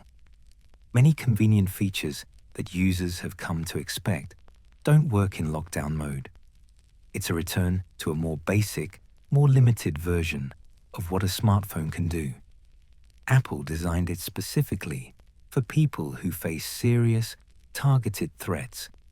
People like journalists, activists, and human rights defenders who might be targets of state-sponsored surveillance. The introduction of Lockdown Mode represented an acknowledgement from Apple. It was an admission that for certain users facing determined attackers with substantial resources, the normal security measures built into iOS might not be sufficient. These users needed additional protection, even if it meant sacrificing functionality. The announcement of Lockdown Mode was accompanied by another significant decision. In November 2021, Apple filed a lawsuit against NSO Group in federal court in California. This was extraordinary. Here was one of the world's most valuable companies with vast legal resources directly challenging a surveillance software vendor. The lawsuit made several claims.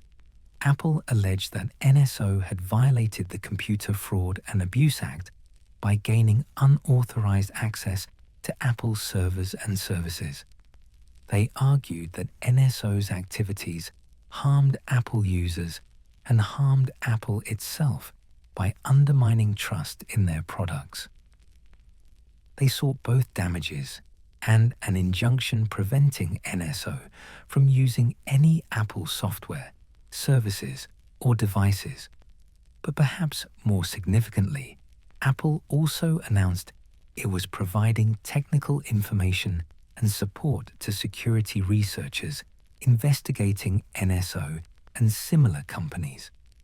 They established a program to help researchers identify surveillance software on devices. They committed resources to understanding how these tools worked and how to defend against them. This represented a shift in how technology companies approached the surveillance software industry. For years, the dominant approach had been reactive. Patch vulnerabilities when they're discovered, update systems when exploits emerge, but remain largely neutral about the actors developing and deploying surveillance tools. Apple's lawsuit suggested a more confrontational approach. Rather than treating NSO as simply another security threat to be managed, Apple was treating them as a hostile actor to be confronted through legal means. The message was clear. We will not just fix vulnerabilities. We will also seek to impose consequences on those who exploit them. The lawsuit also provided Apple with a discovery mechanism. In the course of litigation, Apple could potentially compel NSO to provide information about their operations, their customers, their techniques. This information could help Apple better understand the threats they were defending against and potentially inform future security improvements. NSO's response to Apple's lawsuit followed familiar patterns. They argued they merely provide tools to government clients and shouldn't be held responsible for how those tools are used. They claimed sovereign immunity by virtue of working with governments. They suggested that their activities were legal in Israel and that US courts therefore lacked jurisdiction. But the legal arguments were only part of the story. The lawsuit, combined with the WhatsApp lawsuit still proceeding through courts, represented unprecedented legal pressure on the commercial surveillance industry. Two major technology companies with enormous resources were dedicating significant legal firepower to holding a surveillance vendor accountable. Around the same time, Apple filed its lawsuit. The United States Department of Commerce took its own action. In November 2021, the department added NSO Group to the Entity List. This is essentially a blacklist that prohibits American companies from doing business with listed entities without government approval. American companies could no longer sell products or services to NSO without explicit permission from the Commerce Department. This was a significant blow to NSO's operations. The company relied on American technology for various aspects of their business: cloud services, software tools, hardware components. Many of the building blocks of modern technology companies come from American vendors. Being placed on the Entity List meant NSO would face significant challenges in accessing these resources. The Commerce Department's action was based on a determination that NSO's activities were contrary to US foreign policy interests. Specifically, the department cited evidence that NSO's tools had been used to target government officials, journalists, activists, and others. The use of surveillance technology to silence dissent and limit freedoms was contrary to American values and policy objectives. The designation sent a signal to other companies in the surveillance industry. The US government was willing to use its economic power to impose consequences on companies whose products were used for human rights abuses, even when those companies operated outside the United States. For NSO Group, these developments represented an existential crisis. They faced lawsuits from major technology companies. They faced restrictions on accessing American technology. They faced reputational damage from continued revelations about targeting. Their business model was under unprecedented pressure. The company's financial situation deteriorated. Reports emerged suggesting NSO was exploring options, including potential sale or restructuring. The valuations that had once made the company worth billions of dollars were no longer sustainable, given the legal, regulatory, and reputational challenges they faced. But while NSO struggled, the broader surveillance industry continued. NSO was simply one company albeit a prominent one, in a marketplace with many vendors. If NSO collapsed or drastically scaled back operations, others would likely step in to fill the market demand. The fundamental challenge wasn't just about one company, but about an entire industry operating with minimal oversight. Apple's introduction of lockdown mode, while valuable for high-risk users, also highlighted limitations. Most smartphone users don't enable lockdown mode because they don't believe they're at risk and don't want to sacrifice functionality. This means the vast majority of devices remain vulnerable to sophisticated surveillance tools, even after lockdown mode's introduction. Furthermore, surveillance software continues to evolve. Even as Apple and other technology companies improve their security, even as they introduce features like lockdown mode, attackers are finding new vulnerabilities, developing new techniques, adapting to the changing defensive landscape. The cycle continues, an ongoing technological arms race with no clear endpoint. The actions Apple took in 2021 represented important steps in establishing accountability for surveillance software vendors. They showed that major technology companies were willing to confront the industry, not just through technical measures, but also through legal and public pressure. But they also illustrated how challenging it is to address the underlying problems. As long as sophisticated surveillance capabilities exist, as long as governments seek access to those capabilities, and as long as companies are willing to provide them, the fundamental dynamics that enable surveillance abuse will persist. Rest and reflection. And so we reach the end of this journey through the world of digital surveillance, through the story of Pegasus and the people whose lives it touched. If found value in this exploration, consider sharing it with others who might be interested.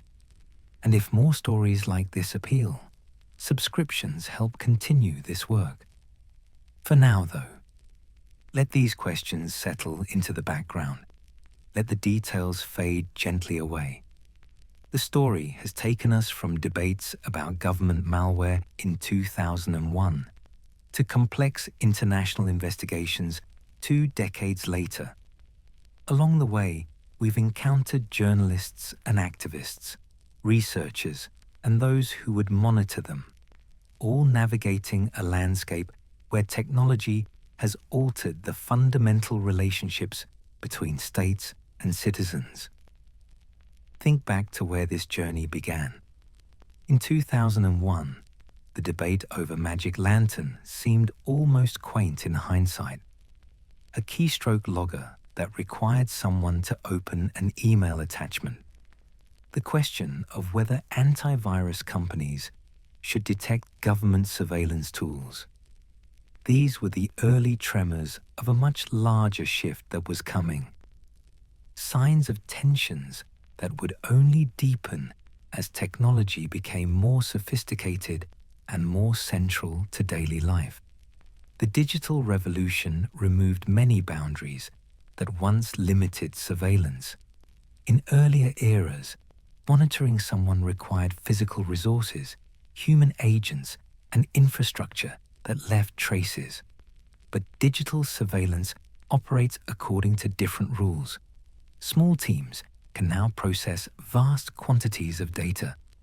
Geographic distance is irrelevant. The constraints that once made mass surveillance impractical have largely evaporated, replaced by systems that can operate at scales previous generations could barely imagine.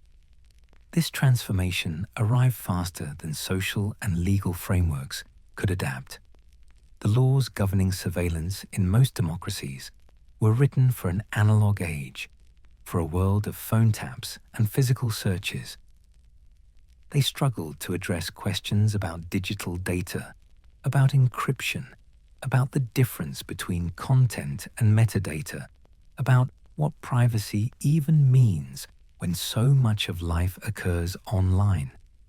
Into this gap, into this space where technology had raced ahead of law and policy, stepped companies like NSO Group.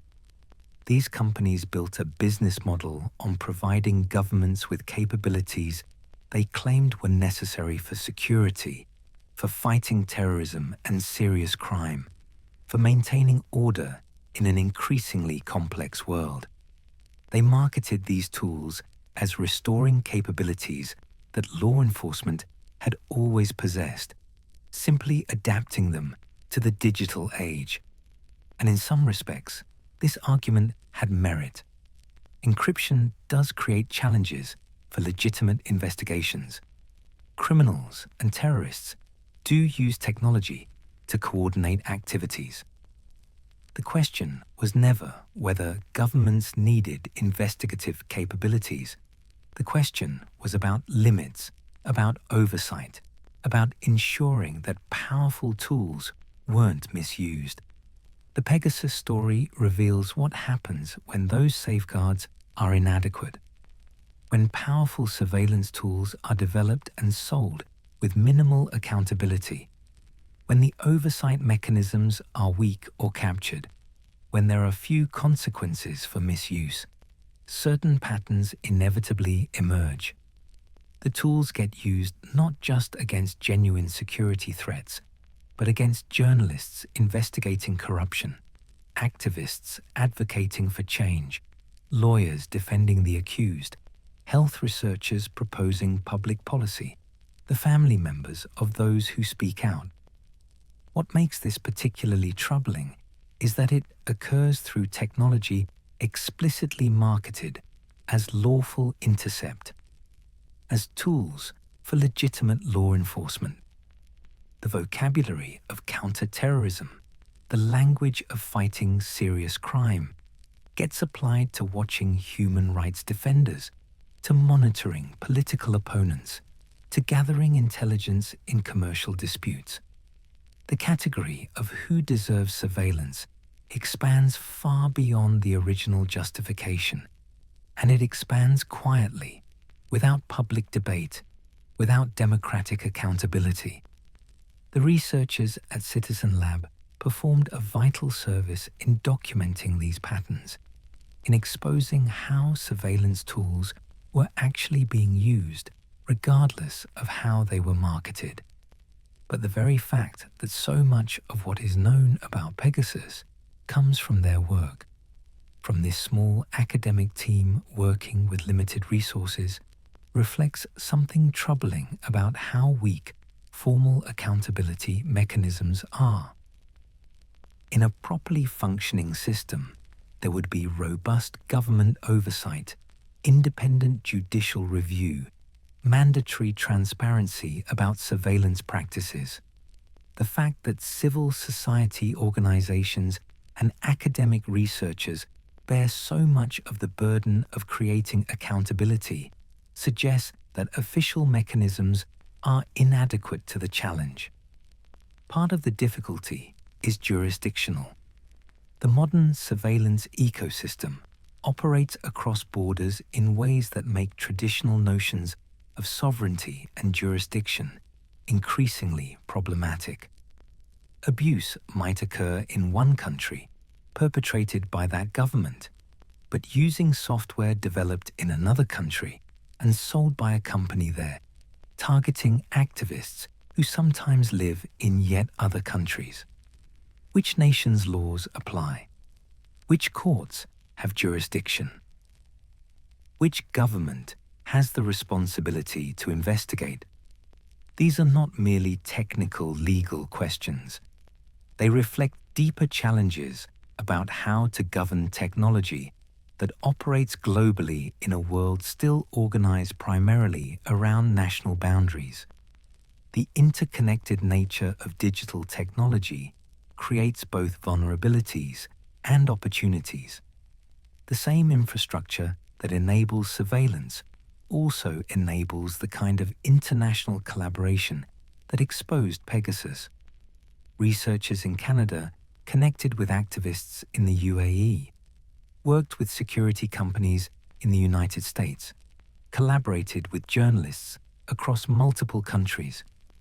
The Pegasus project itself demonstrated how civil society can organize across borders to create accountability. But ultimately, legal and regulatory power still resides primarily with nation-states, and coordination among states on surveillance issues remains limited and inconsistent. Looking toward the future, fundamental questions remain about how to balance competing interests and values. As surveillance technology continues to evolve, as new capabilities emerge, as artificial intelligence and machine learning create new possibilities for analyzing data and identifying patterns, how do societies ensure that civil liberties are protected? How do we prevent tools ostensibly designed for security from becoming instruments of oppression? How do we maintain space for dissent, for privacy, for the kinds of political organizing that democracies require? One thing that seems clear is that the current system faces serious challenges. When surveillance tools explicitly designed and marketed for counterterrorism are routinely used to monitor journalists and activists, when the gap between stated purposes and actual use is so wide, when documented abuses have so few consequences, something in the system is broken. Adjustments seem not just desirable, but necessary. The development of zero-click exploits represents a particularly troubling evolution in this technology. Earlier generations of surveillance software at least required some action from the target, some click on a link, some opening of an attachment. This created at least a theoretical possibility of protection through awareness and caution.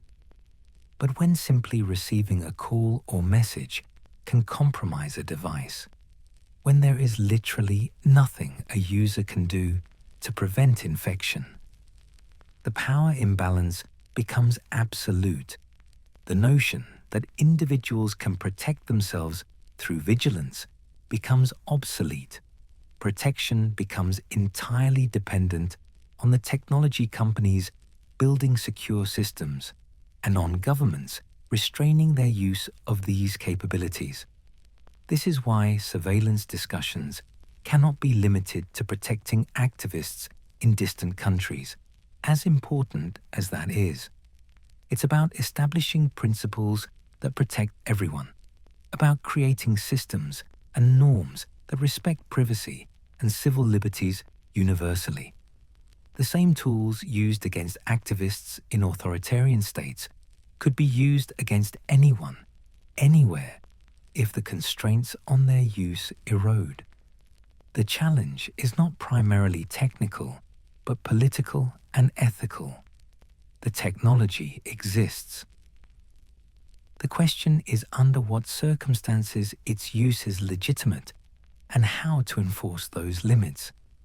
The story of NSO Group and Pegasus continues to unfold beyond where this narrative ends. In November 2021, the United States Department of Commerce added NSO Group to their entity list, effectively prohibiting American companies from doing business with NSO without special permission. It was one of the strongest actions any government had taken against a surveillance software vendor. Apple filed its lawsuit, seeking not just damages, but an injunction preventing NSO from using Apple products and services. WhatsApp continued pressing its legal challenge. The pressure on the surveillance industry mounted from multiple directions simultaneously. But even these significant actions left many questions unresolved. Would they effectively constrain NSO's operations?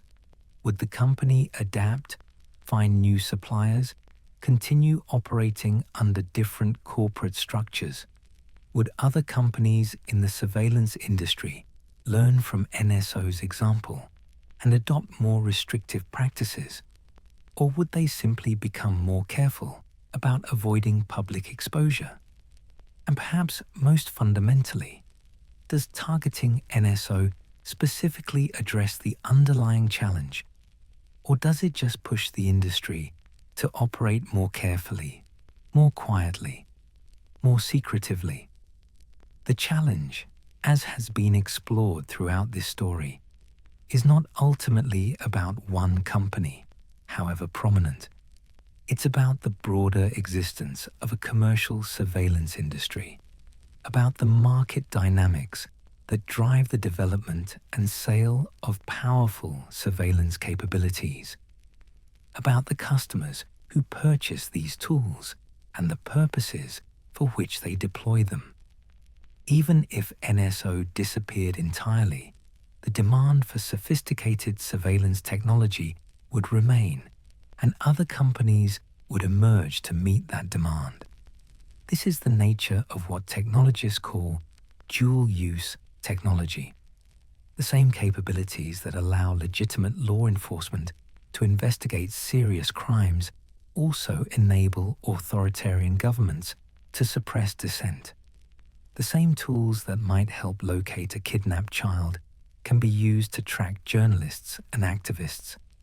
The technology itself is neutral, neither inherently good nor evil.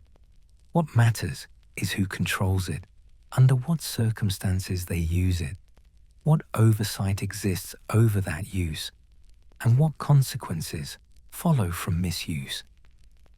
Throughout this exploration, many individuals whose lives were touched by Pegasus have been encountered. Ahmed Mansour, who continued advocating for reform despite years of surveillance and targeting. Javier Valdez, whose commitment to journalism in dangerous circumstances ultimately cost him his life. Jamal Khashoggi, whose criticism of his government while living in exile ended in tragedy. The health advocates in Mexico, who were surveilled for proposing a tax on sugary drinks.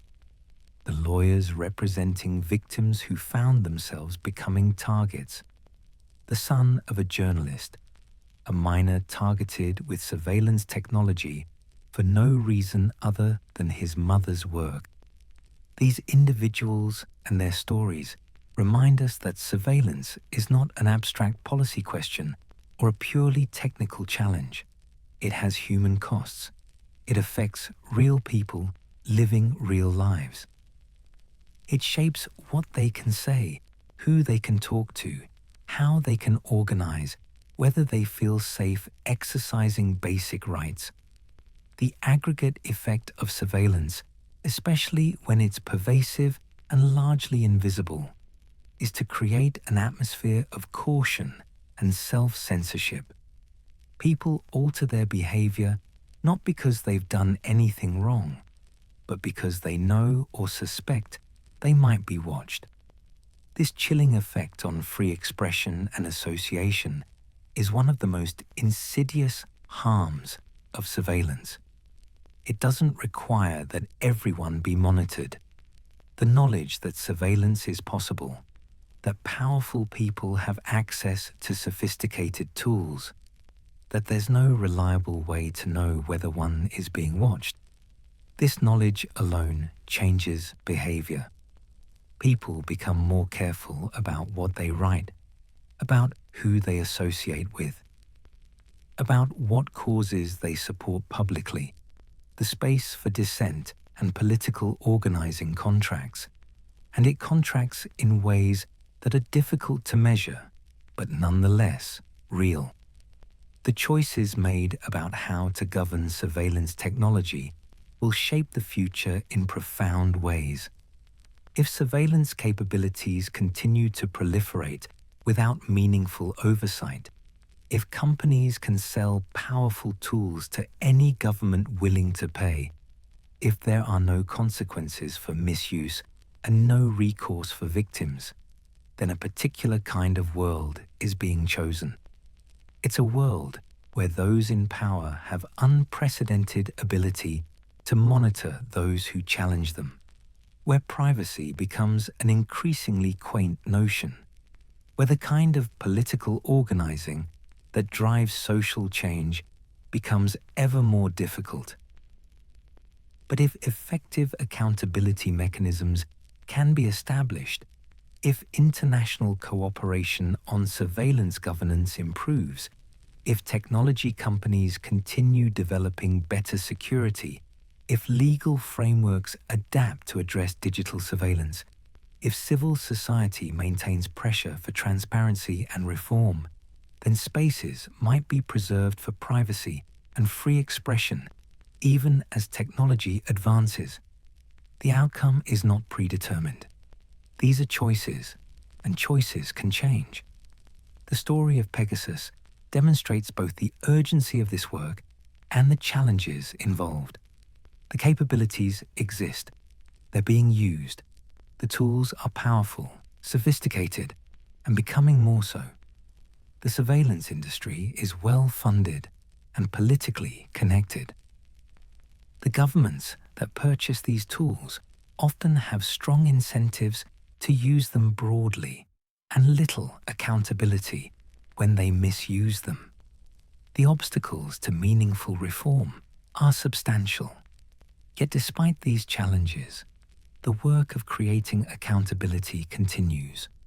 Researchers at organizations like Citizen Lab persist in their investigations, documenting cases, exposing operations, and providing victims with information they need. Journalists report on surveillance abuses, bringing stories to public attention, creating pressure for change. Human rights organizations advocate for stronger protections, support victims, and push for legal reforms. Technology companies improve security, patch vulnerabilities, and increasingly take legal action against surveillance vendors.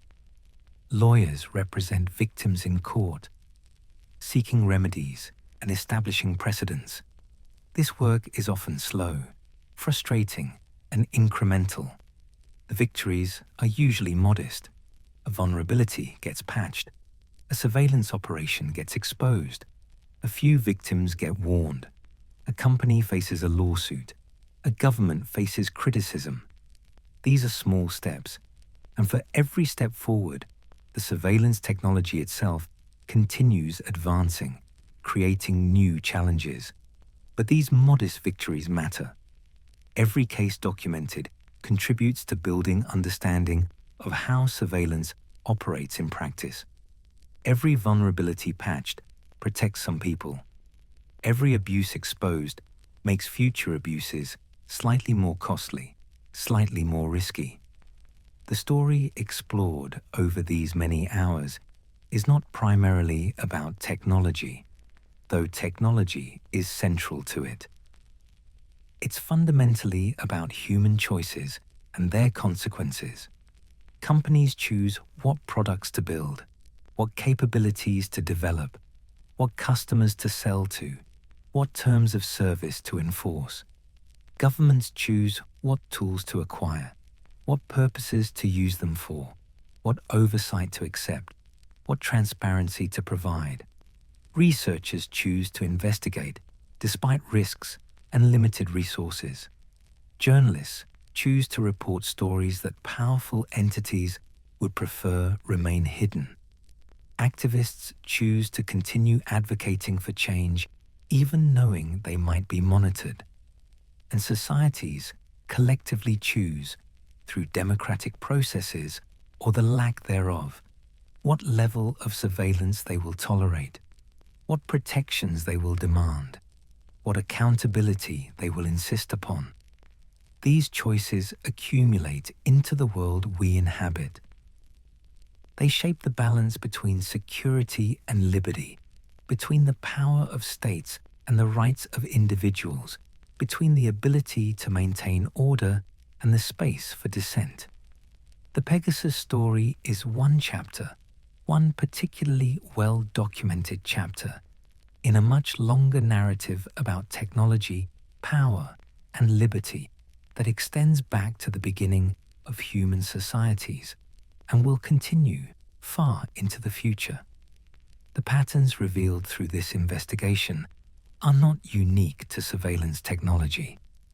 They reflect broader dynamics about how power operates, how markets function, how accountability can erode when profit and political interests align. Consider the beverage industry's apparent role in Mexico, using government surveillance tools to monitor public health advocates. This represents a troubling merger of commercial and state power, where private interests gain access to government capabilities for purposes far removed from security. It's a reminder that the risks of surveillance technology extend beyond government overreach into realms where corporate influence intersects with state power. Or consider the targeting in Catalonia, where surveillance was deployed against people engaged in legal political activity within a European democracy. This demonstrates that the challenge isn't confined to authoritarian regimes or developing nations. Even in societies with strong democratic traditions and constitutional protections, when powerful surveillance tools become available, the temptation to use them beyond their stated purposes can prove difficult to resist.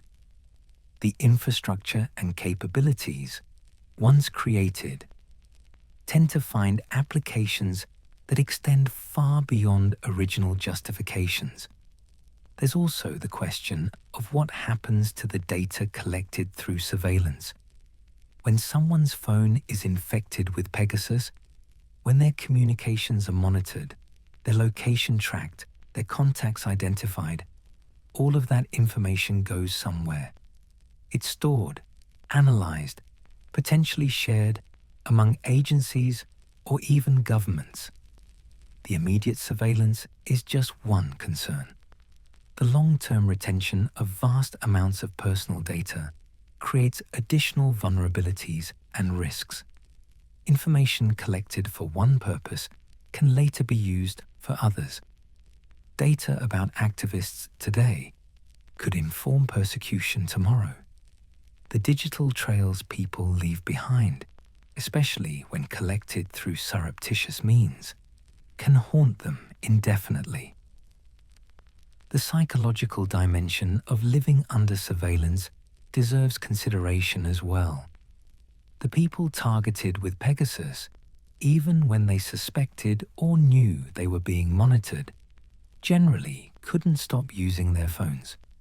Modern life requires digital communication, work obligations, family connections, organizing activities. All of these necessitate phones and internet connectivity.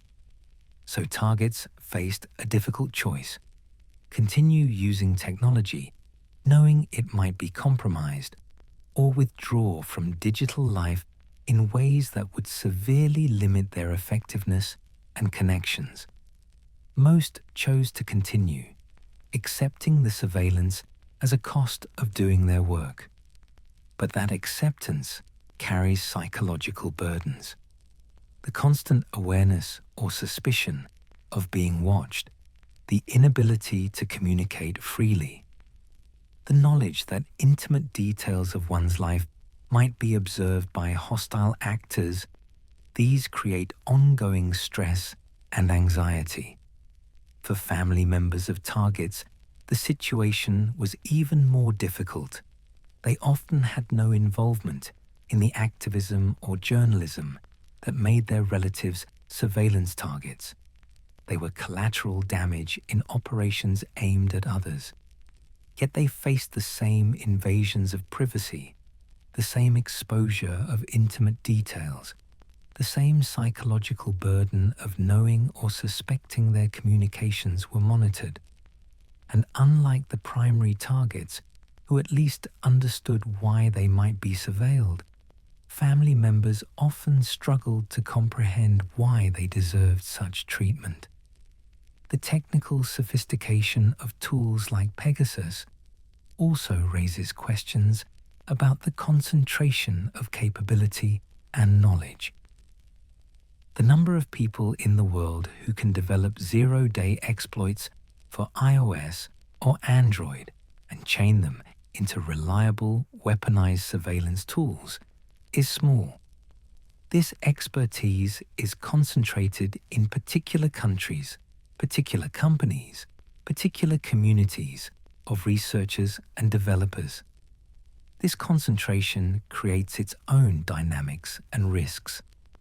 A small number of entities effectively control access to some of the most powerful surveillance capabilities, and their decisions about who to work for, what to build, who to sell to, have a disproportionate impact on global surveillance practices.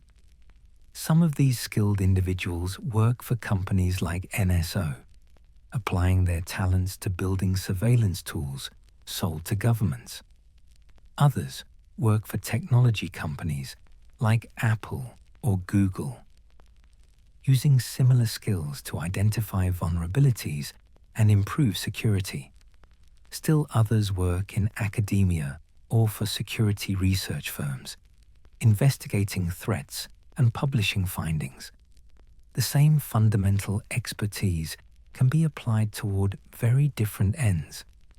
This raises questions about the responsibility of technical experts, about the ethics of choosing to develop surveillance capabilities versus working to defend against them, about whether talent should be guided by anything beyond market incentives. The story of Pegasus is also a story about the power of persistence and methodical investigation. The researchers at Citizen Lab didn't uncover NSO's operations through one dramatic breakthrough. They built understanding gradually, case by case, technique by technique, over years of patient work. They mapped infrastructure, analyzed malware samples, correlated incidents, built relationships with potential victims, developed methods for detecting infections. Each individual investigation added to a larger picture that eventually became impossible to ignore. This methodical approach, while less dramatic than some might prefer, proved remarkably effective at documenting a surveillance operation that relied on secrecy and deniability. The collaborative dimension of this work also matters. No single organization or individual exposed the full scope of Pegasus deployment. It required researchers, victims, journalists, security companies, human rights organizations, and legal advocates working together, sharing information and building on each other's findings. Ahmed Mansour's willingness to share suspicious messages with researchers enabled the initial breakthrough. Journalists brought stories to public attention. Human rights groups supported victims and documented patterns. Lawyers pursued accountability through courts. Technology companies contributed technical expertise and increasingly their own legal resources. This ecosystem of actors, each playing different roles, created a collective capability to challenge powerful surveillance operations that no single entity could have achieved alone. Looking at the broader landscape beyond Pegasus, the commercial surveillance industry continues to evolve.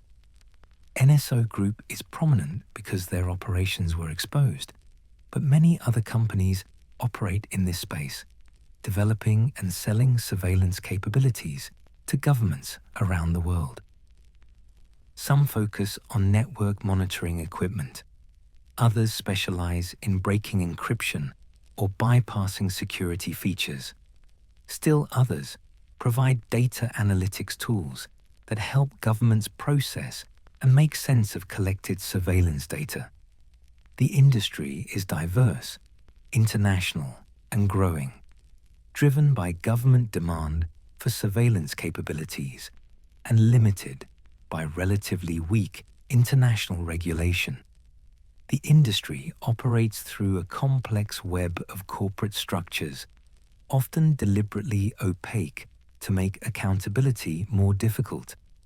Companies maintain different names in different markets.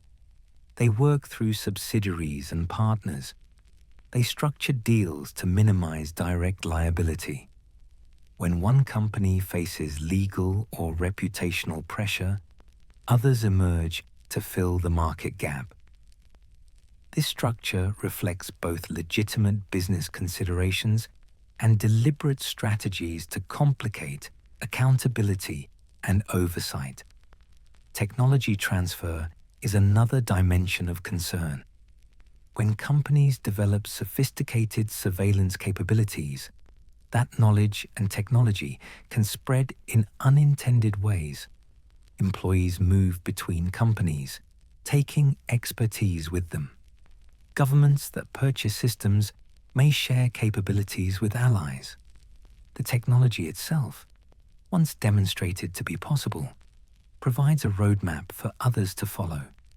The result is that surveillance capabilities, once developed, tend to proliferate beyond original contexts and users. This diffusion of capability makes containment strategies increasingly difficult over time. The economic incentives driving the surveillance industry are powerful and unlikely to change without significant intervention. Governments represent lucrative customers, willing to pay substantial sums for effective surveillance tools. The companies that provide these tools can achieve high valuations and significant profits. The people who develop the underlying technology are highly compensated. Investors see opportunities for returns. All of these incentives push toward continued development and refinement of surveillance capabilities, regardless of concerns about misuse. Changing this requires either reducing government demand through legal and normative constraints, or creating sufficient consequences for misuse that the business becomes less attractive, or both. The story told here will continue to unfold in ways that cannot be predicted. New surveillance technologies will emerge. New cases of abuse will come to light. Legal battles will proceed through courts. Regulatory approaches will evolve.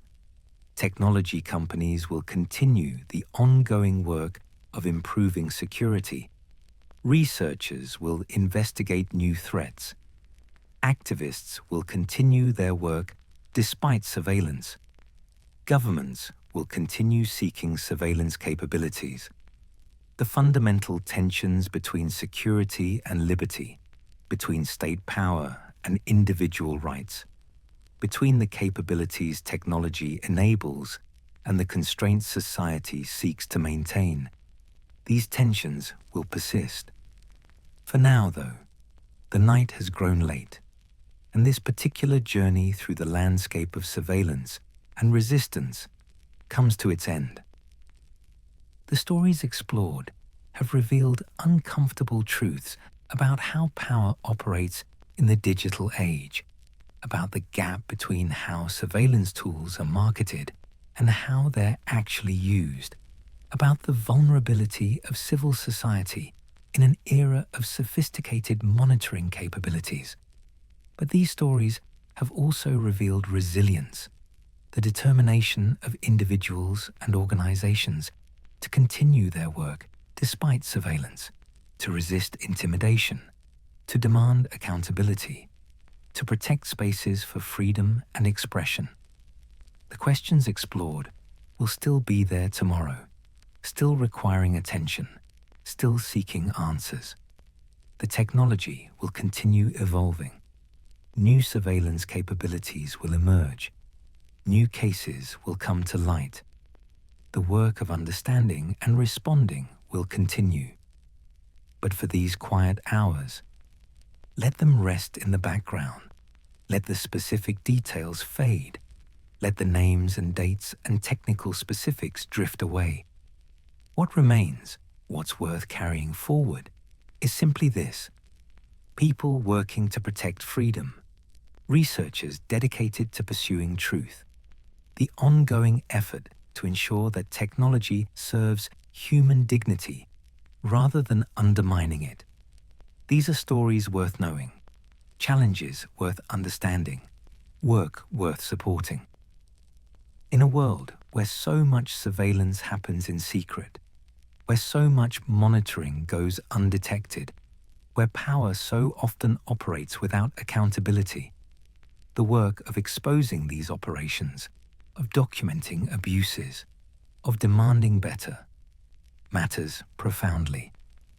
The individuals encountered in this story, from Ahmed Mansour continuing his advocacy despite repeated targeting, to the researchers at Citizen Lab patiently building understanding of surveillance operations, to the journalists who brought these stories to light despite risks, they represent what's possible when people choose to act according to principle, rather than retreating in the face of power. And with that thought, with gratitude for those who do this difficult work and hope that their efforts will contribute to a future with stronger protections for human rights, with recognition that the story continues beyond where this narrative ends, this exploration closes. The work of creating accountability for surveillance will continue. Technology will evolve. The challenges will persist. But so will the efforts to meet those challenges, to protect the space for freedom and privacy that human dignity requires. Rest well. Thank you for listening, for patience with this complex subject, for interest in understanding the hidden mechanisms that shape digital lives, for staying with this story through all its chapters and complications. May you sleep soundly, and may the world you wake to be one that moves, however slowly, toward greater justice and accountability. May those who work to protect civil liberties find support and success. May those who have been surveilled find safety and recognition. And may the choices made about technology and power reflect wisdom and concern for human rights. Sleep well,